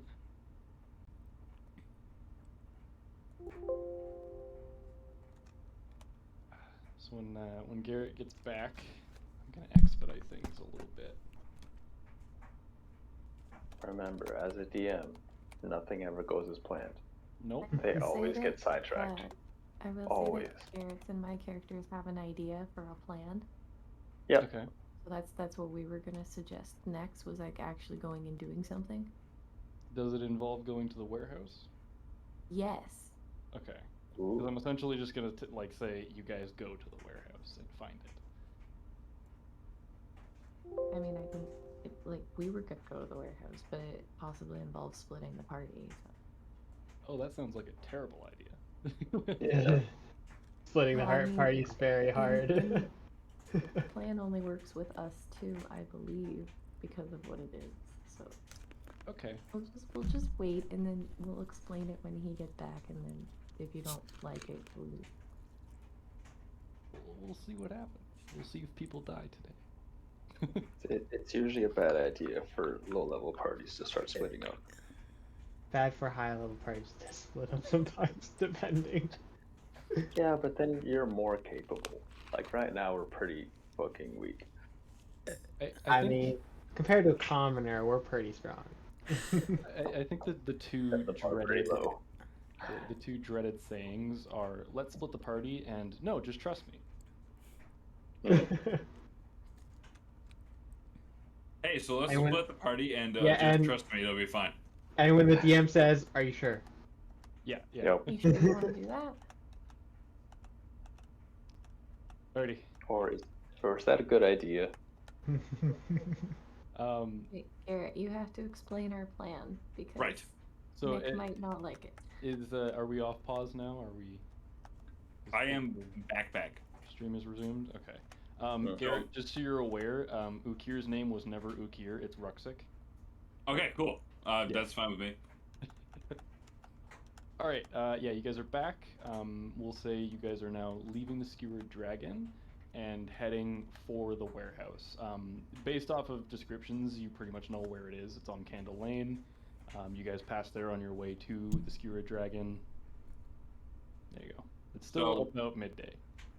I kind of gathered the group before we leave for the warehouse, and unironically, this was the plan before break. I go to the group and I go, okay. Opal and I would like to go back to that crime scene for a little while. Opal and I are very versed in disguises and acting as those we are not actually. So we'll go back and be very discreet. We'll meet you at the warehouse later if you would like to scope it out at the beginning. So, unironically, let's split the party. Yo, just trust me. I'll say if you guys want to do this plan, we totally can, but I'm going to expedite it a little bit. Sure. It's up to your party members if you guys agree to this stuff. This is what I'm proposing to the group. Opal and I will head back to the scene of the crime and see what we can learn, and then come and meet you at the warehouse if you all would like to, if are comfortable with going on without us to said warehouse and learning what you can without us. Little one, what do you think? Swill shuffles nervously. Well, I guess if it means that I don't need to see corpses again, we could scout ahead. Yes, we shall scout ahead and make sure the warehouse is safe for your return. Brilliant. What if we get caught at the warehouse, though? You might have to make corpses. Oh, well, I hadn't really thought about that. I will make the corpses for you, Swill. Don't worry. Maybe. See, there we go. Is not going into the warehouse. No, but like if there's a patrol or something, and then we can't talk our way out of it, is all I'm saying. Well, be quiet about the whole affair. We're not trying to be... Clearly, I'm just mean this is worst case scenario. obvious. Swill takes a deep breath. Whew! I knew that coming out on my own, well, not on my own, but looks around at everybody. You know, was going to be a strange new world of different, and I will do what I must to be a valuable contributor to this team. You are greatly appreciated, Swill. So is this the plan then? Flushes. We're gonna have Raiden, Swill, and Ruxic go and check out the warehouse. Tanis and Opal go back to the crime scene? I believe so. Yes. Okay. I'll give Garrett a second here, because I'm gonna do you guys first. I believe that this plan is agreeable, if not entirely intelligent. Let's see what happens. So, Opal and Tanith, you guys do successfully head back to the crime scene. It hasn't been that long. You guys know where it was. You just trace your footsteps back. When you get there, the place has been cleaned up. The bodies are gone. The arrested individuals are gone, and all the guards are gone. You can still see like the scuffle in the snow and some like blood splatter here and there, but pretty much everything has been cleaned up at this point. You guys did spend a couple hours searching for the skewered dragon. It took you a bit. So in that time, the crime scene has been cleaned up. Can I make a, I guess, investigation or perception check to see what I can glean from what is left from either blood smears or whatever, my own recollection and things like that? Sure. You can go ahead and make an investigation check. Ooh, that's a 5. Not great. 5. Yeah, it's like I said. It's just you can see the snow is disturbed quite a bit on the street, and just blood splatters here and there in the snow where bodies had fallen. It seems like the police did a good job this time. I'm sorry for wasting your time, Opal. We'll rejoin the party. It was worth a look. He just kind of like looks around and goes. Alrighty. So you three at the warehouse. You guys get there in pretty quick time. It's actually quite close to the skewered dragon. So while these guys are off checking out the crime scene again, it doesn't take them too long to get there and back. You guys have about like 20 minutes to scout this place out. So hang on. As you guys get to Candle Lane, this area of the dock ward is exceptionally dark. It's a very narrow alley and the buildings are tall. So with it being past midday at this point, the entire alleyway is like pitch black, except there is one street lamp that is still lit, and it's directly across the street from said warehouse.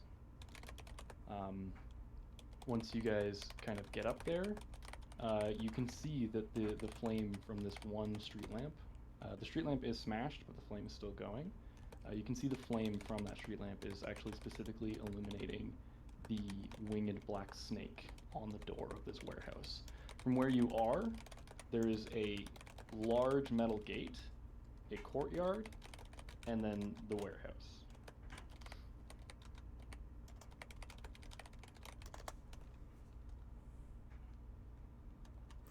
So we the found it! gates- Yeah, the gate's before the door, so there's like gates blocking the door to the place.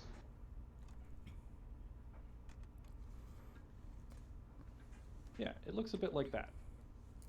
Oh, I see. So you So, guys are right over How here. good are you?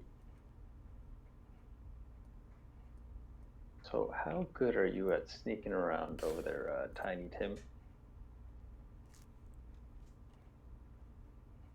My name is Swill.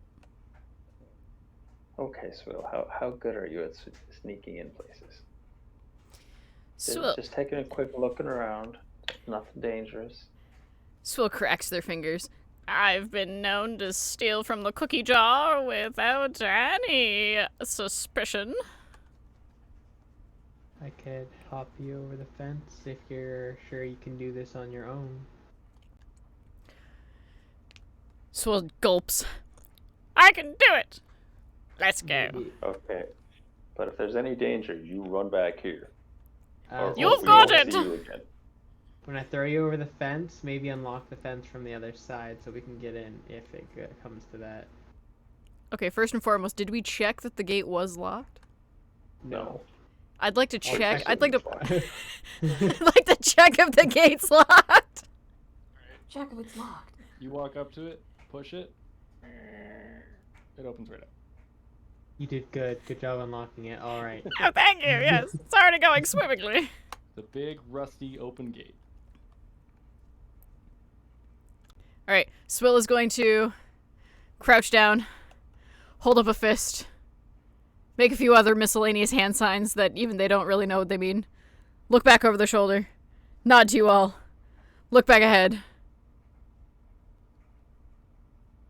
and then start going forward very slowly and as stealthily as possible, sticking to any sort of shadow or cover that they can find. Okay. I'll get you to make a stealth check. And after your stealth check, well, we'll see how that goes first.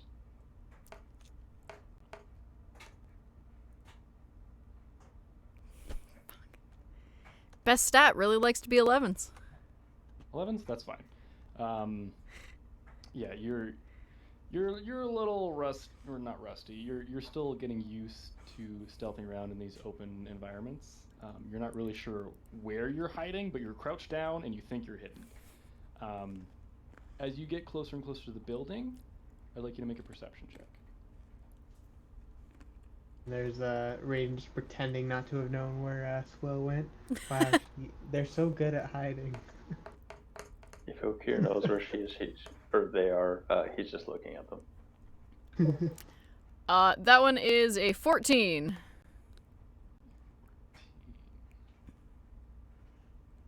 Okay. Yeah, as you get closer to the building, we'll say you got up to like about there.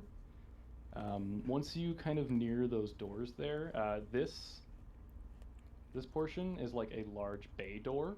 It looks quite heavy. This portion is a smaller like entrance door. Once you get closer to those doors, you do hear movement inside. You're not sure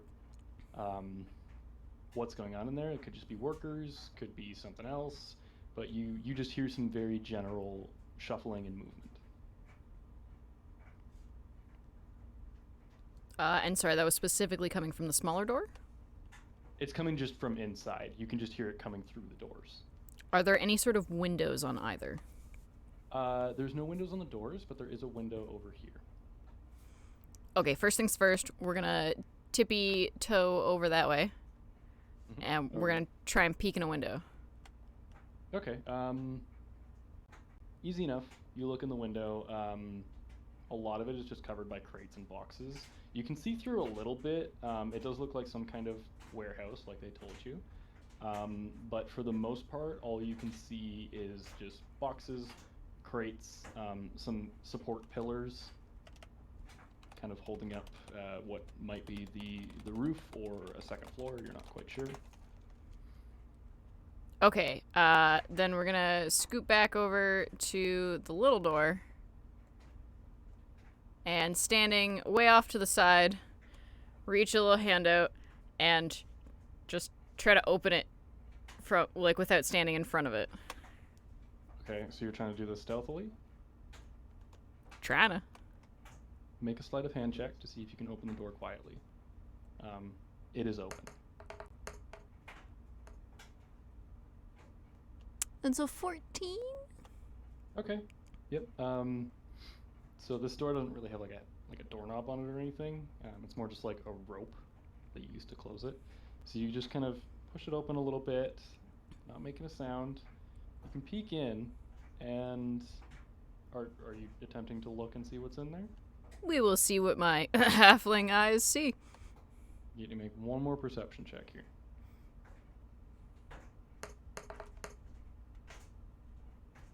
Oh, that's much better. That's a 19. Okay. There are cloaked individuals. You can spot from where you are. Yeah, you can spot 4 of them in there. They don't appear to be doing much. They're kind of just moving some boxes around. You can see they are armed, and from under the cloak, they're all wearing hoods. You can see long black beaks. These people really got to figure out their symbolism. At this point, your friends, Tanith and Opal, meet you. They're walking down the street. They've met up.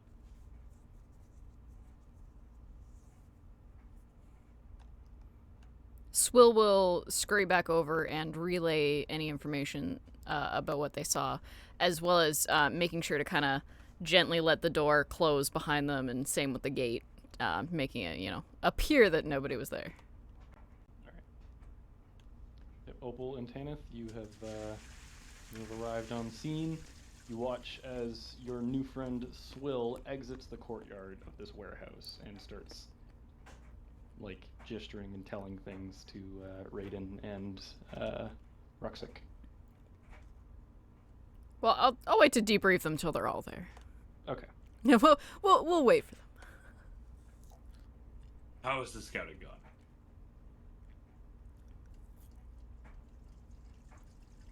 Good. Well, Question mark. I'm sorry, what?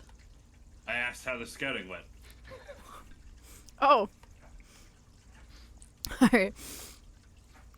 Oh, it was great. I went for a leisurely stroll, and there's a cult inside.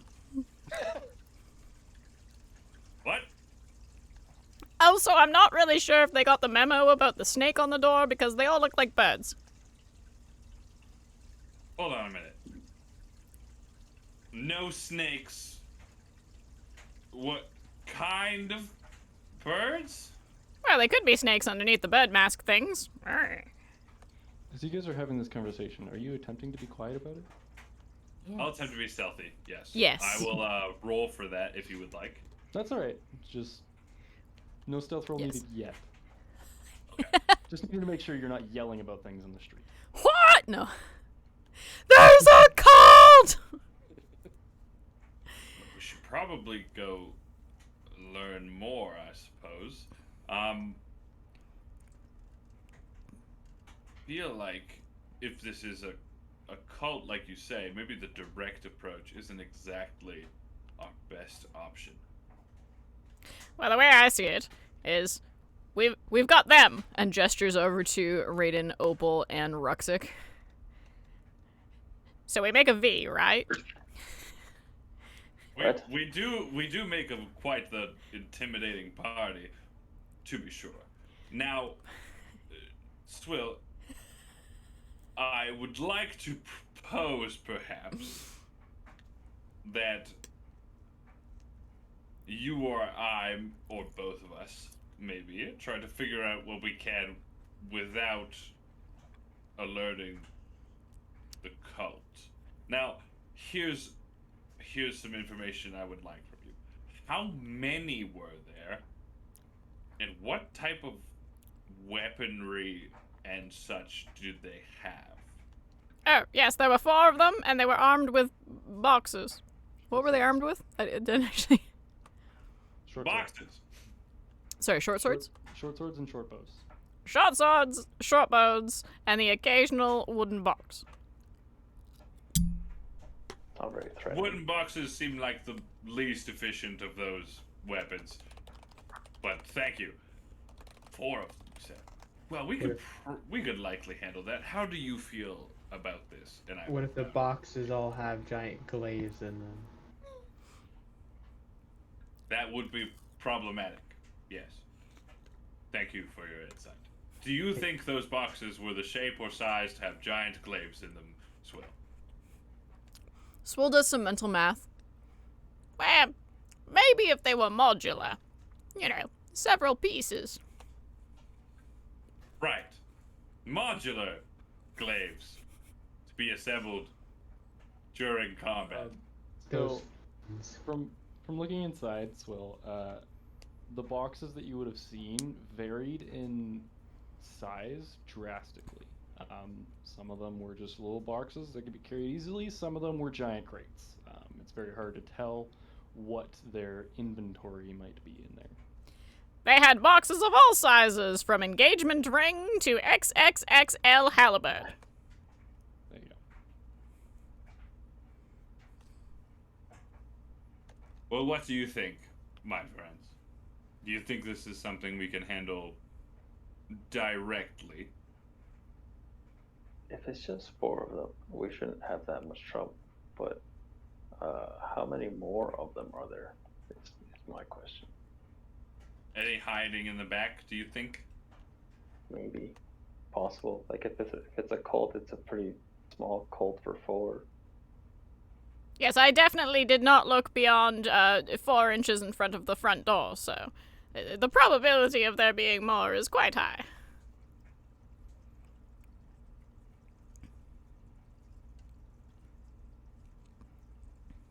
Well, I don't think this is beyond our capabilities.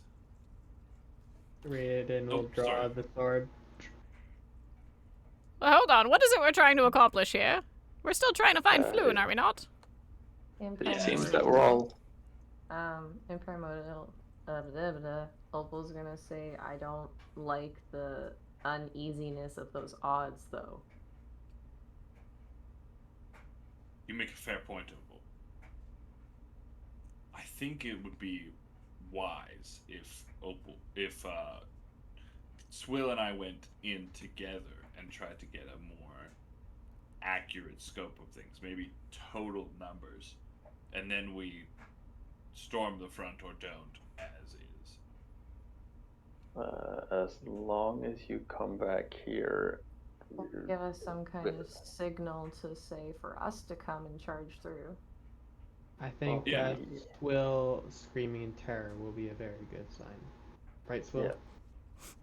Probably. Can you make like flowers, some fireworks? I don't magic shit.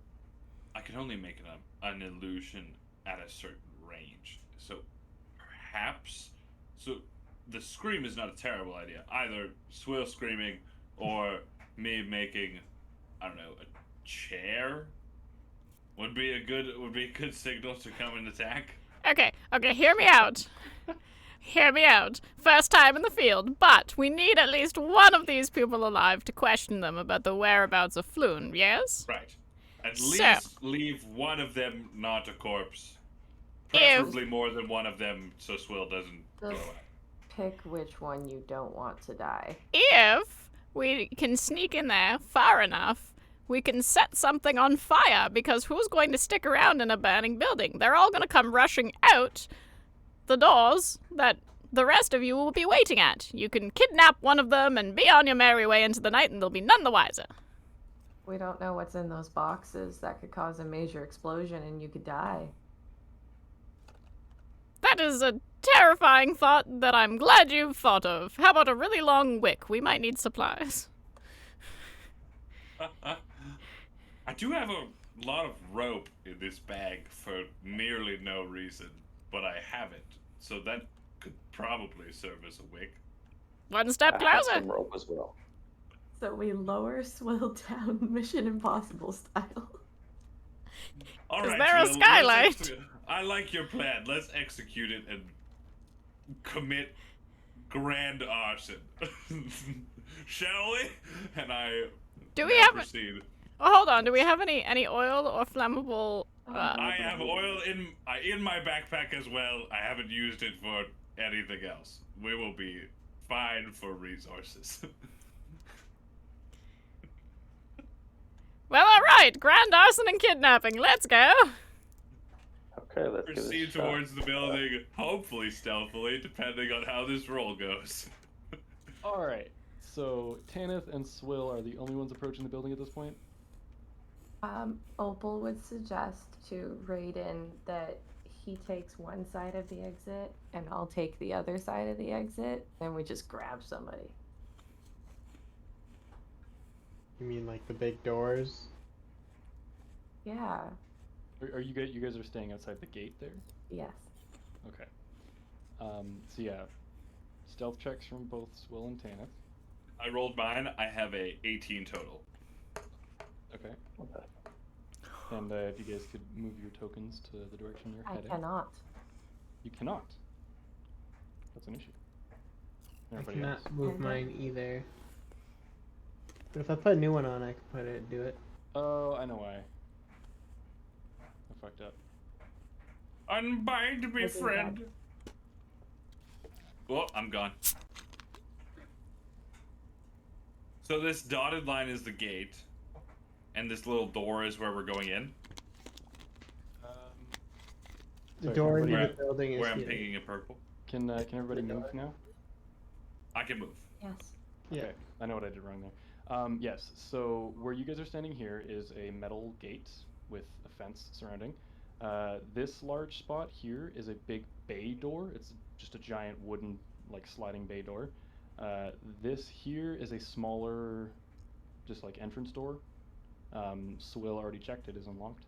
Over here is a window. So I motion to Swill to follow me through this smaller door. Swill, I what was feel your like stealth that'll check? make. Swill follows with a slightly higher roll of 12.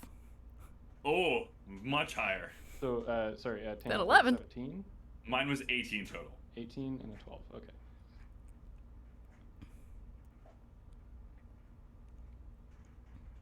Yeah, as you guys near the door, you can still hear a bit of shuffling and movement inside.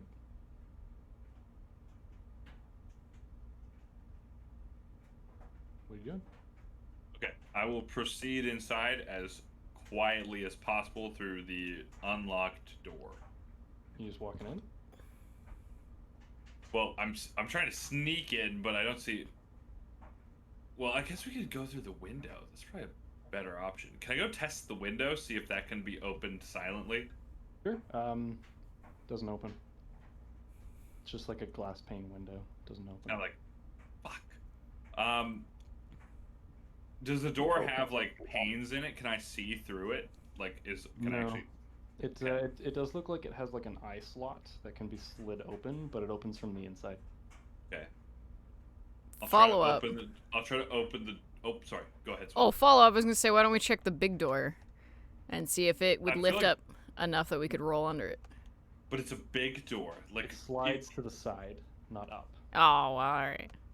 Like Yeah, big screw door it. would make bigger noise and bigger light into the area. I feel like that'd be way more noticeable than small door. Yeah, screw it. Small door it is. Okay. I will try to open the small door as silently as humanly possible. Looking in or entering? I'm gonna, like, I don't know. Open in and try to enter is the objective for Tanith here. Okay. So let me just reveal some map here. Should we have maybe like scouted around the rest of the building? Nah, Probably. that sounds like something a smart party would do. You open up the door and go to enter, and as you do, Some boxes or something. you do see some boxes and whatnot. Give me a moment. You do see 4 hooded individuals with long black beaks coming out of the hoods that are moving some boxes around and shuffling that stop and look over at the door. drop their boxes, and ready weapons. Uh-oh. I'm from the shipping company. We're here to do our inspection. I knew it! I fucking knew it! At that, one of the bird individuals off to the side goes, "Inspection!" and comes at you with a sword. Uh-oh. There's no need for that. This is a routine inspection. I say as I'm also like grabbing my sword in case they commit to this. Just as a basic description of the area that you've just looked into, there are tables and chairs and whatnot just kind of carelessly tossed around. But you do note about a dozen corpses just lie along the far wall. Their like rapiers and daggers and stuff are all just kind of lying near them. And there are some stairs to the north side of the area that lead to a above level. So there are 2 floors to this place. But yeah, you see 4 short avian-like creatures with long beaks and black feathers, looking very surprised, standing in the middle of the warehouse with hooded cloaks and wielding short swords. The kangaroos! Okay, so from that I could probably deduce that this is not a, like, these aren't the people that are even supposed to be here. They're coming to fuck us up. Do I have time to make the action to cast Minor Illusion? Minor Illusion's range is 30 feet. Right here, where I'm pinging in our Roll20, a chair. Yes! You can create a chair there, as everybody rolls initiative. Awesome. Okay. There's a chair that is appearing at the spot I was pinging. It is, in fact, go time. And with Rain's passive perception, he doesn't see it because he's looking at Swill, which is the opposite direction of the chair. I'll be your chair, baby. I do like how the chair is Oh wait, we the can roll icon for of the fear. whole party? How the fuck do you do that? What? What? Oh, I could see in the campaign Waterdeep Heist that other people are rolling. Yeah. Yeah. Yeah, welcome to D&D Beyond. How do I do that? You just click on the You sheet. just roll You- and it you've been notifies do- you've been everybody doing it. else. You've actually been doing it the entire time. Your rolls have been showing up there. Oh, neat. Except they've Yeah. been different as the ones you've been saying, so I don't know what you've I been. rolled dice rolled on. in person, and then, like, I guess I've been clicking stuff when I was checking for my stats. Yeah, it does do that. Yeah.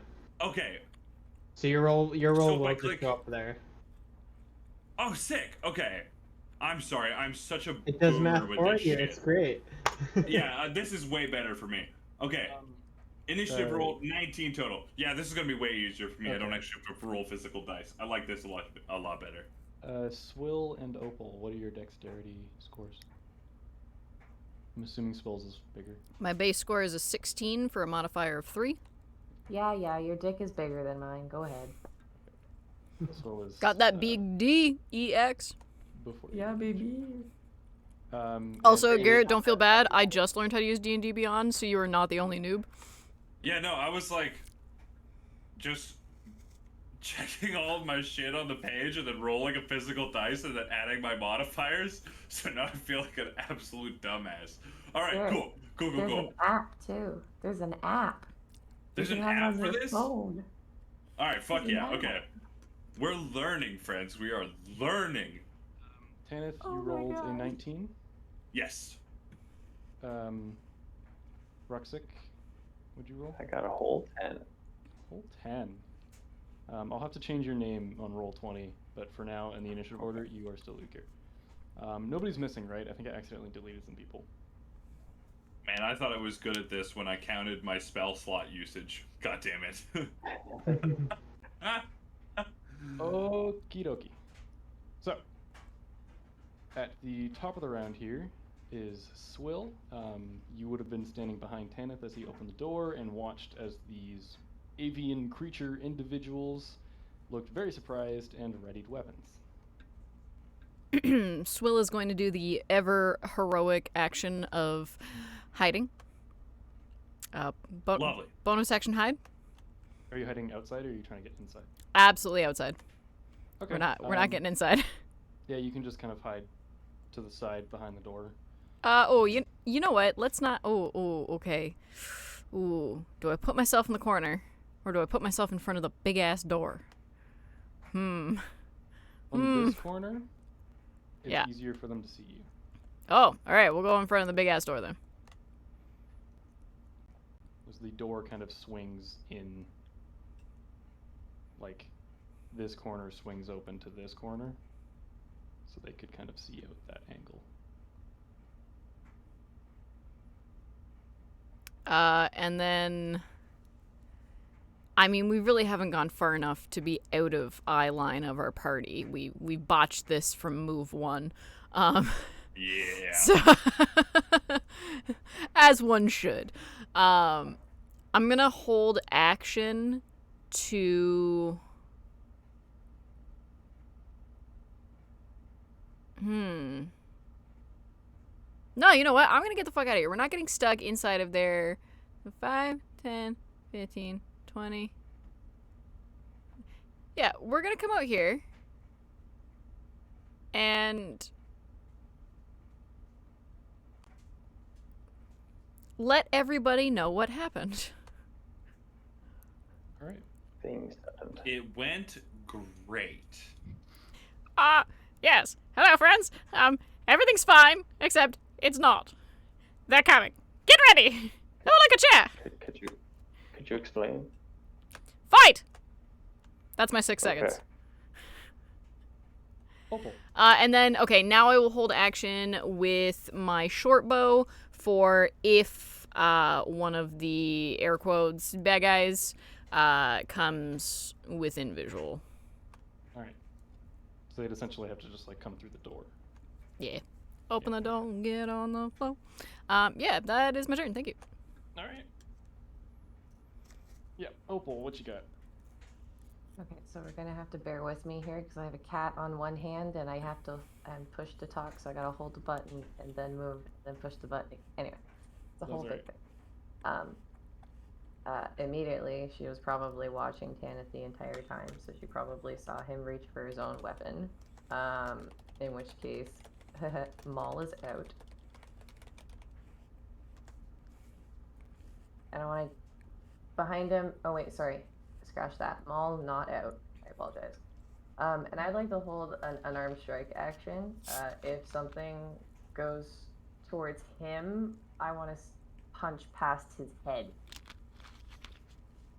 Okay, I'm gonna say for that you probably have to stand beside him to be within range to like punch something coming out the door. So like here? Yeah. So if you're behind him, anything that comes to him will be 10 feet away from you. If you're beside him, then you're in range. Yeah.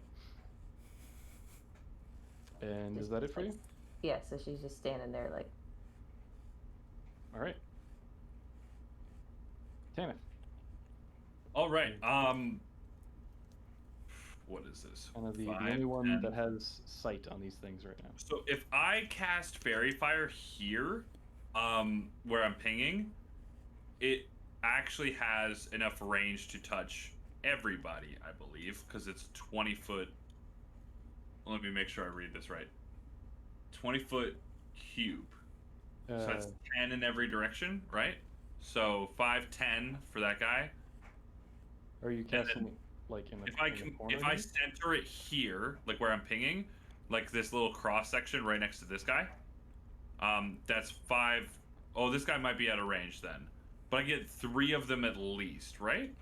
Yeah, I think that guy's out of range. He's within range. like 11, 12 feet, but I can get these 3. I think that's the range there. Oh, perfect. I cannot move that. Oh, wait. No, sorry. Yeah, I drew it. That's why I think you should be able to move it still. Yeah. Okay, cool. I'll cast Fairy Fire in what the square you have selected at the moment. Do you want it there? Yes. So those 3 need to make a DC 13 save against me. The save is Dexterity.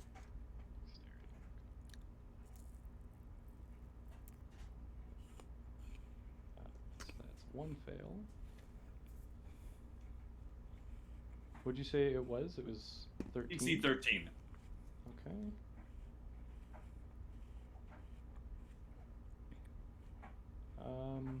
Alrighty. So, the 2, these 2 that are clustered together here, They fail.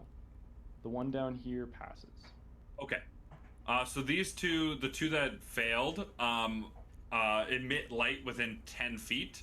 They are illuminated in a bright color, even through, I believe... yeah, they cannot benefit from being invisible, and if the attacker can see it, there is a bonus, so there's advantage for everybody attacking those creatures. I am going to back up to here with my movement, and then as a bonus action, I am going to give Opal Bardic Inspiration. So you can spend my Bardic Inspiration to roll a d6 on your business at some point. Is Fairy Fire concentration, by the way? Fairy Fire is concentration. The duration of the spell for you is up to 1 minute, so long as I'm able to concentrate on it for that long. So it's 10 rounds. Cool. And that's your turn? Yes. So Bardic Inspiration has been used. One of my 3 for this. One of my 3 per day. And I've moved. That is everything I can do for this round. Alright. That brings us to... Help! the enemy turn. So from where you are, Tanith, you can still see this individual, the one that dodged your Fairy Fire. Yeah. You watch as he, or it, runs up to the door, and I suck slams it shut. Oh.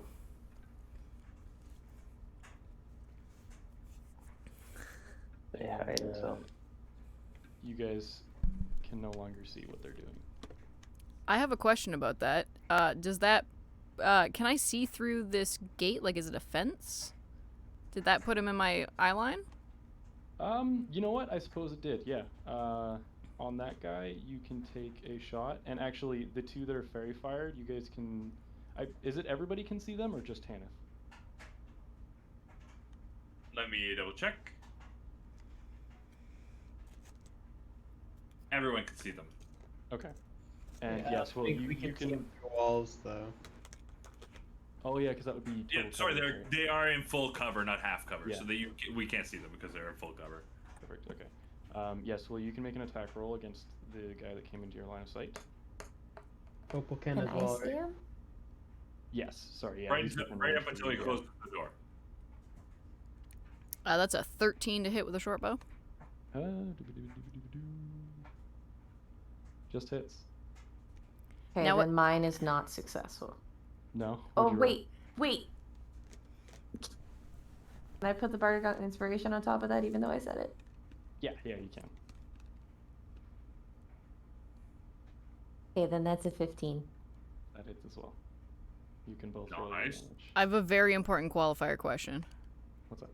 Can I manage to loose the shot on this guy right as he enters that square and is about to shut the door? But yeah, I mean, you hit him. Yeah, but what square he's in matters for sneak attack. Oh, I see. Yeah, sure. He's within range of your ally when you shoot him. Is that 3 points of damage from Opal? 3 bludgeoning damage. Okay. Just pop him in the eye. I need to actually... Ow. Max on the bow, min on the sneak.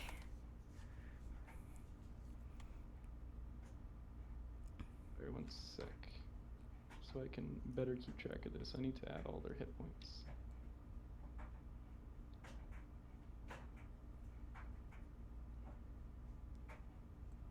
Okay, so that was 3 bludgeoning from Opal and 10 from Swill?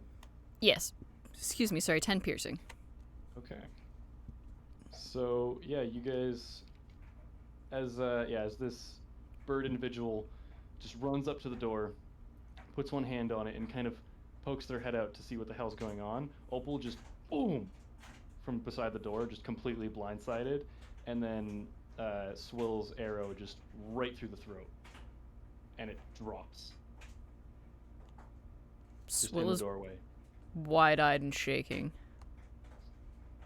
Opal Good mumbles job, in Swill. Primordial that was too easy. Told you you'd have to make corpses.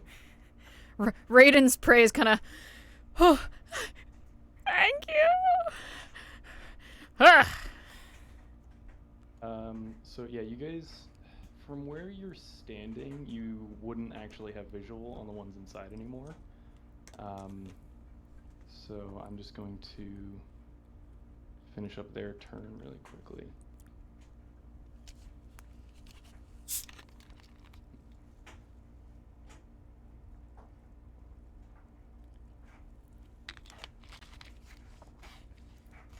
Okay, that moves on to Raiden's turn. Yeah, so obviously you just watched everything unfold. You saw the bird-like individual poke its head out the door and then just drop dead. Run up to the door. Can I see inside? Yeah, you can poke your head in. Once you do, you can see the two that are fairy fired have run up and pushed up against the big door. And you can just see one of the other ones further back hiding behind some boxes. Not like hiding from sight, but taking cover behind some boxes. I'll use the dash action. Just be like, hello, and then I'll have my sword ready. I'll rage, but I'm unable to, unfortunately, attack because I dashed. Okay. These individuals, from what you can tell on a bird face, look a little bit afraid of this very large blue man. And actually, if you're roaring at them, one of them roars back in the exact same tone. Like they perfectly copy your roar. Just back again. That's your turn? Yep. Alright. Ruxic. You would have just watched Raiden run in, and then two roars exactly the same happen in succession. Magic, I assume.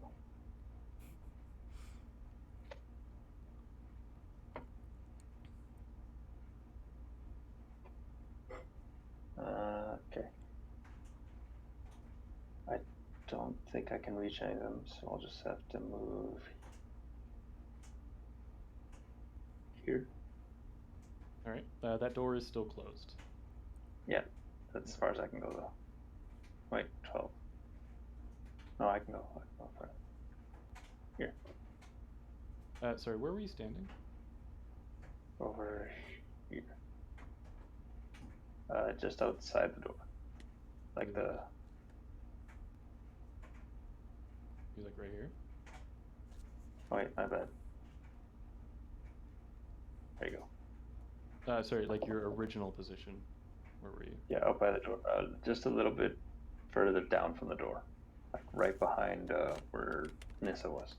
Okay, you're right there. Okay, so you have like 30 feet of movement? Yep. Okay, yeah, you can get right to the wall then, yeah. It's like anywhere along there. Yeah, that's it. Okay. And are you trying anything once you get to the door, or are you just running in?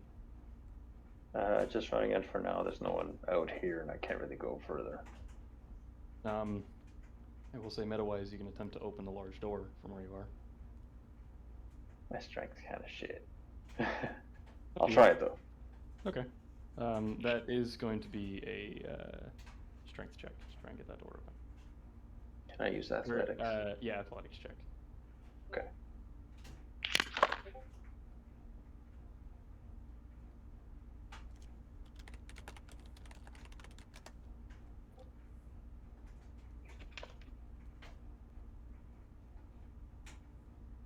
Oh, 17.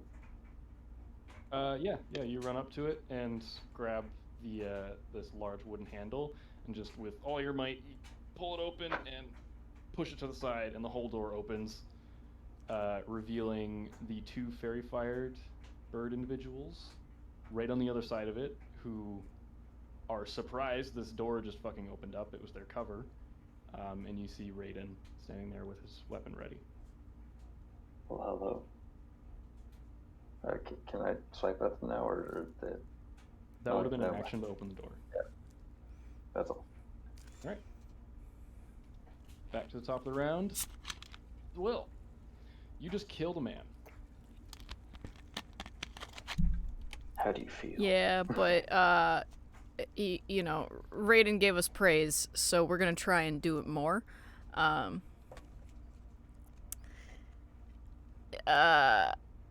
gonna step in just through the gate so we can get proper visual.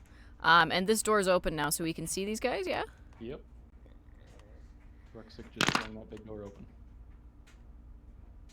Yeah. So.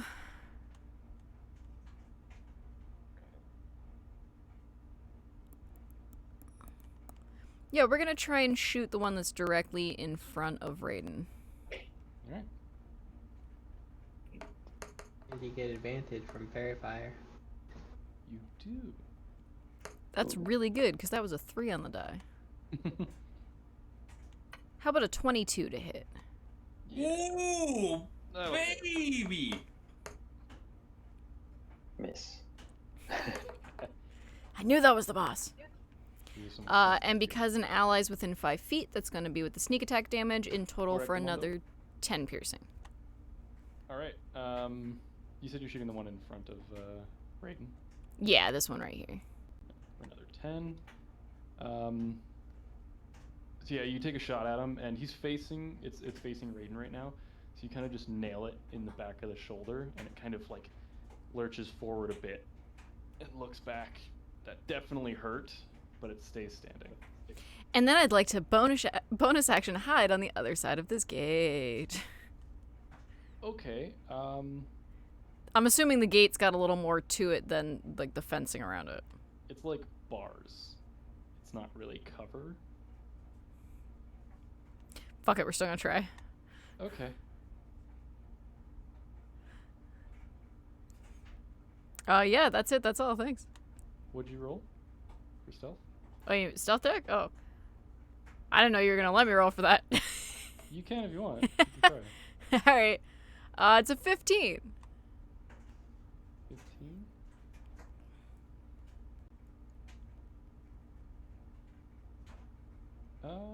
Alright. You think you're hidden. I love when the DM tells me I think things. That's my turn, thank you.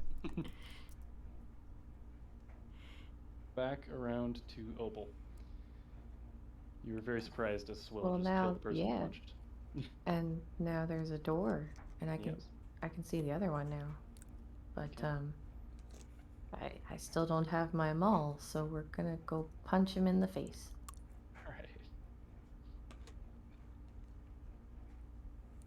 Alright. I'm assuming you're punching the one in front of Raiden. You're not moving or anything.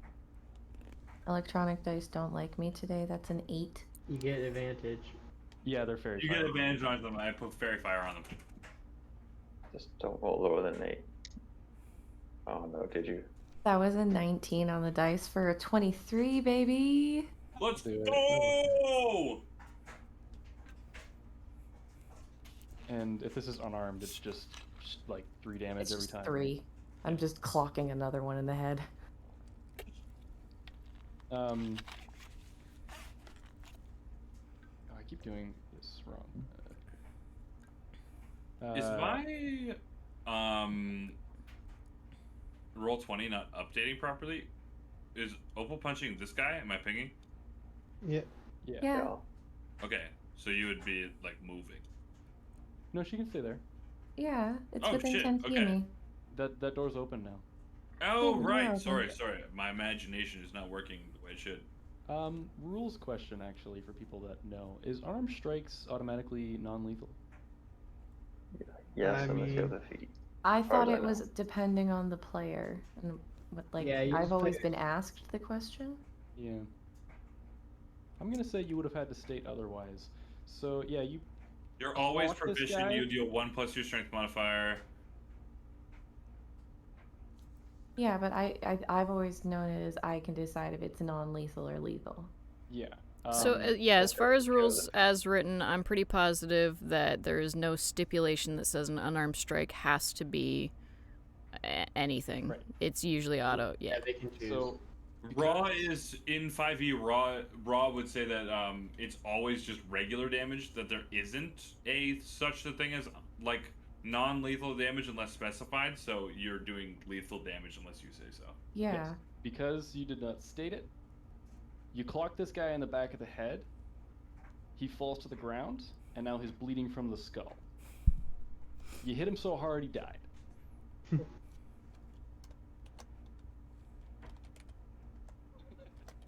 Oh, but we need one of them at least maybe alive. She just like looks at her fist and looks back at you. You said this wouldn't happen. I didn't say shit. I didn't notice us. Is that the end of your turn, Opal? I hope the guards Yep. don't hear you guys shouting. Oh, she was screaming in Primordial. It is Oh. Tanith's turn. Crap. I look at the other one. Change for this. I might have to move. You looking at this guy? Yeah, can I draw a line? Where do I draw lines? Yeah, I think I'm within range. 5, 10, 15. Yeah, I'm within 20 feet of the man. Yeah, he's 15 feet away from me. Sick. I am going to cast Vicious Mockery on him. Hey, you mimic fuck! Your mom was a parrot! They now need to make Is that a charisma a save? save. Or I wisdom believe save? so. It's a wisdom save of 13.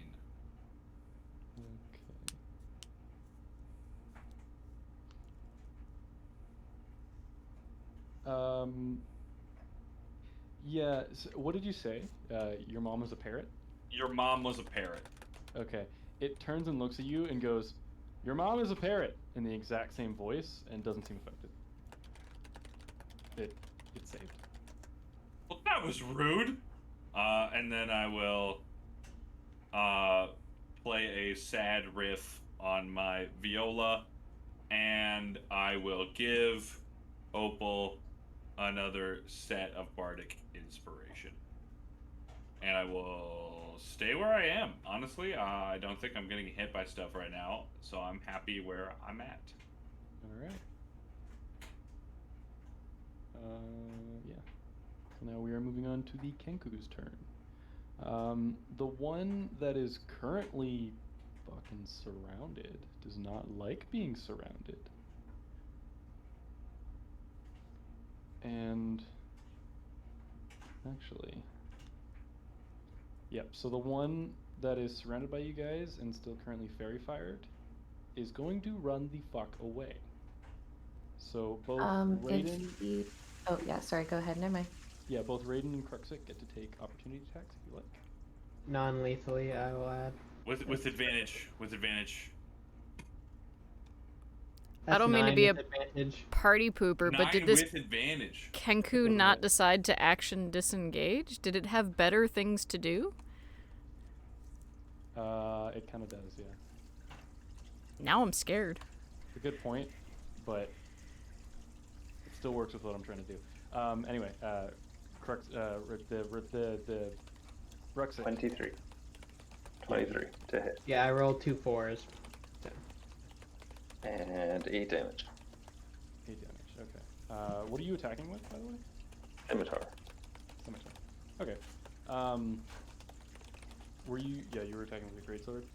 So yeah, Raiden, you go to make a swipe, but these guys are, like, really short, and you're really tall, and you just kind of overestimate their height and swing right above his head.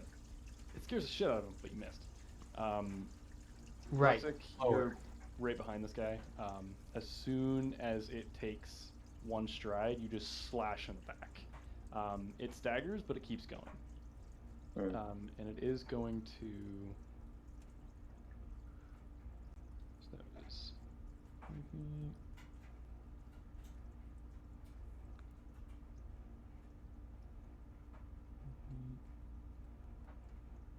It is going to dash and run the fuck away.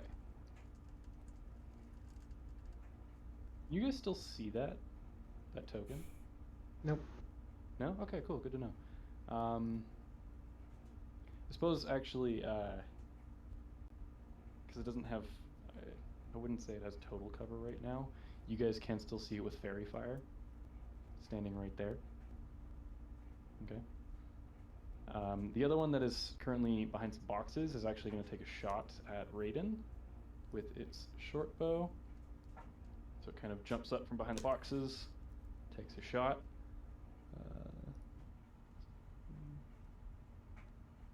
So that will be 9 to hit. Completely misses because he's terrified. And then it's going to turn around, stumble over the boxes behind it, which I'll say is difficult terrain. Takes 20 movement to get there. And disappears behind the boxes into the part of the warehouse you guys haven't been in. So these guys are hightailing it right now. Brady. Alright, I will run to here. I can't see the rest of the map at the moment, at least. Yeah, I'll reveal this part.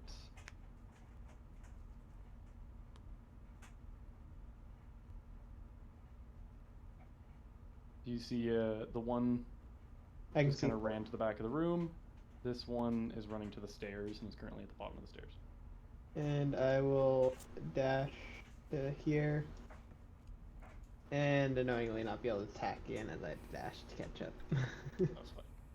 You have effectively cornered this Kenku because it made bad decisions.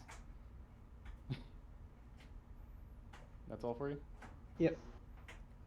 Ruxic. I'll move in over here.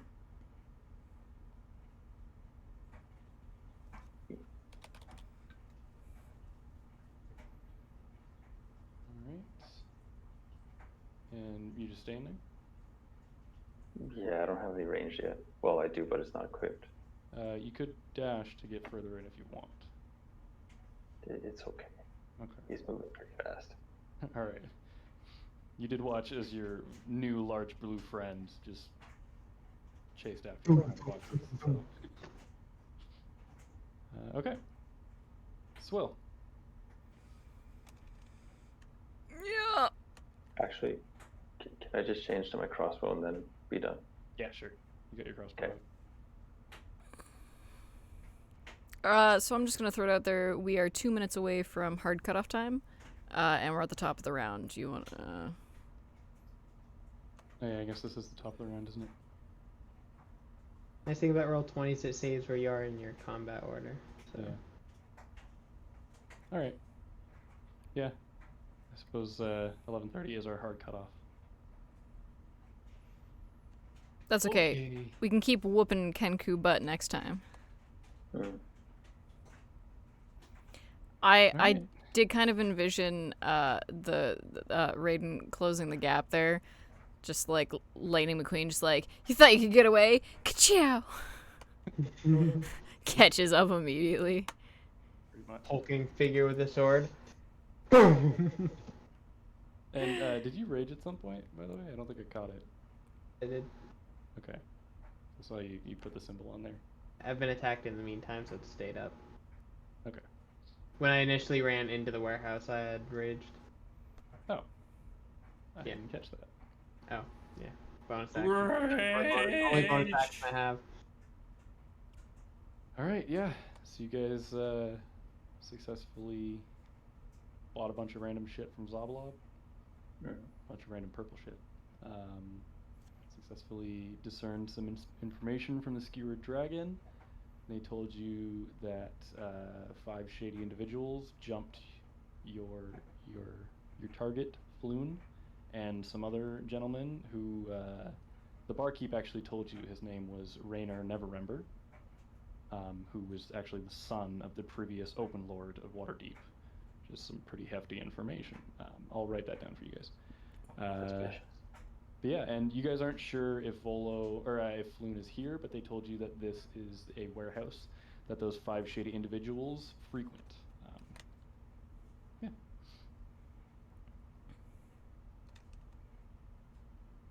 Well done, my friends. We did good. None of us are even dead yet. Yet. Yeah. All right. 8 more Kenku run out of the back. One of them has a Vorpal blade. Shit. Honestly, it was probably a pretty good idea for you guys to like stay outside in the beginning there. That worked in your favor. Alrighty, Ro. I am going to say thank you so much, Mick, for running this. It has been a fantastic evening. Thank you to the rest of you for being willing victims of ye old lovely, like 2-person live stream? We had like 4 people at one point. So at this point, everybody, please give a lovely end of night wave, and I will end us there. Yippee-ki-yay.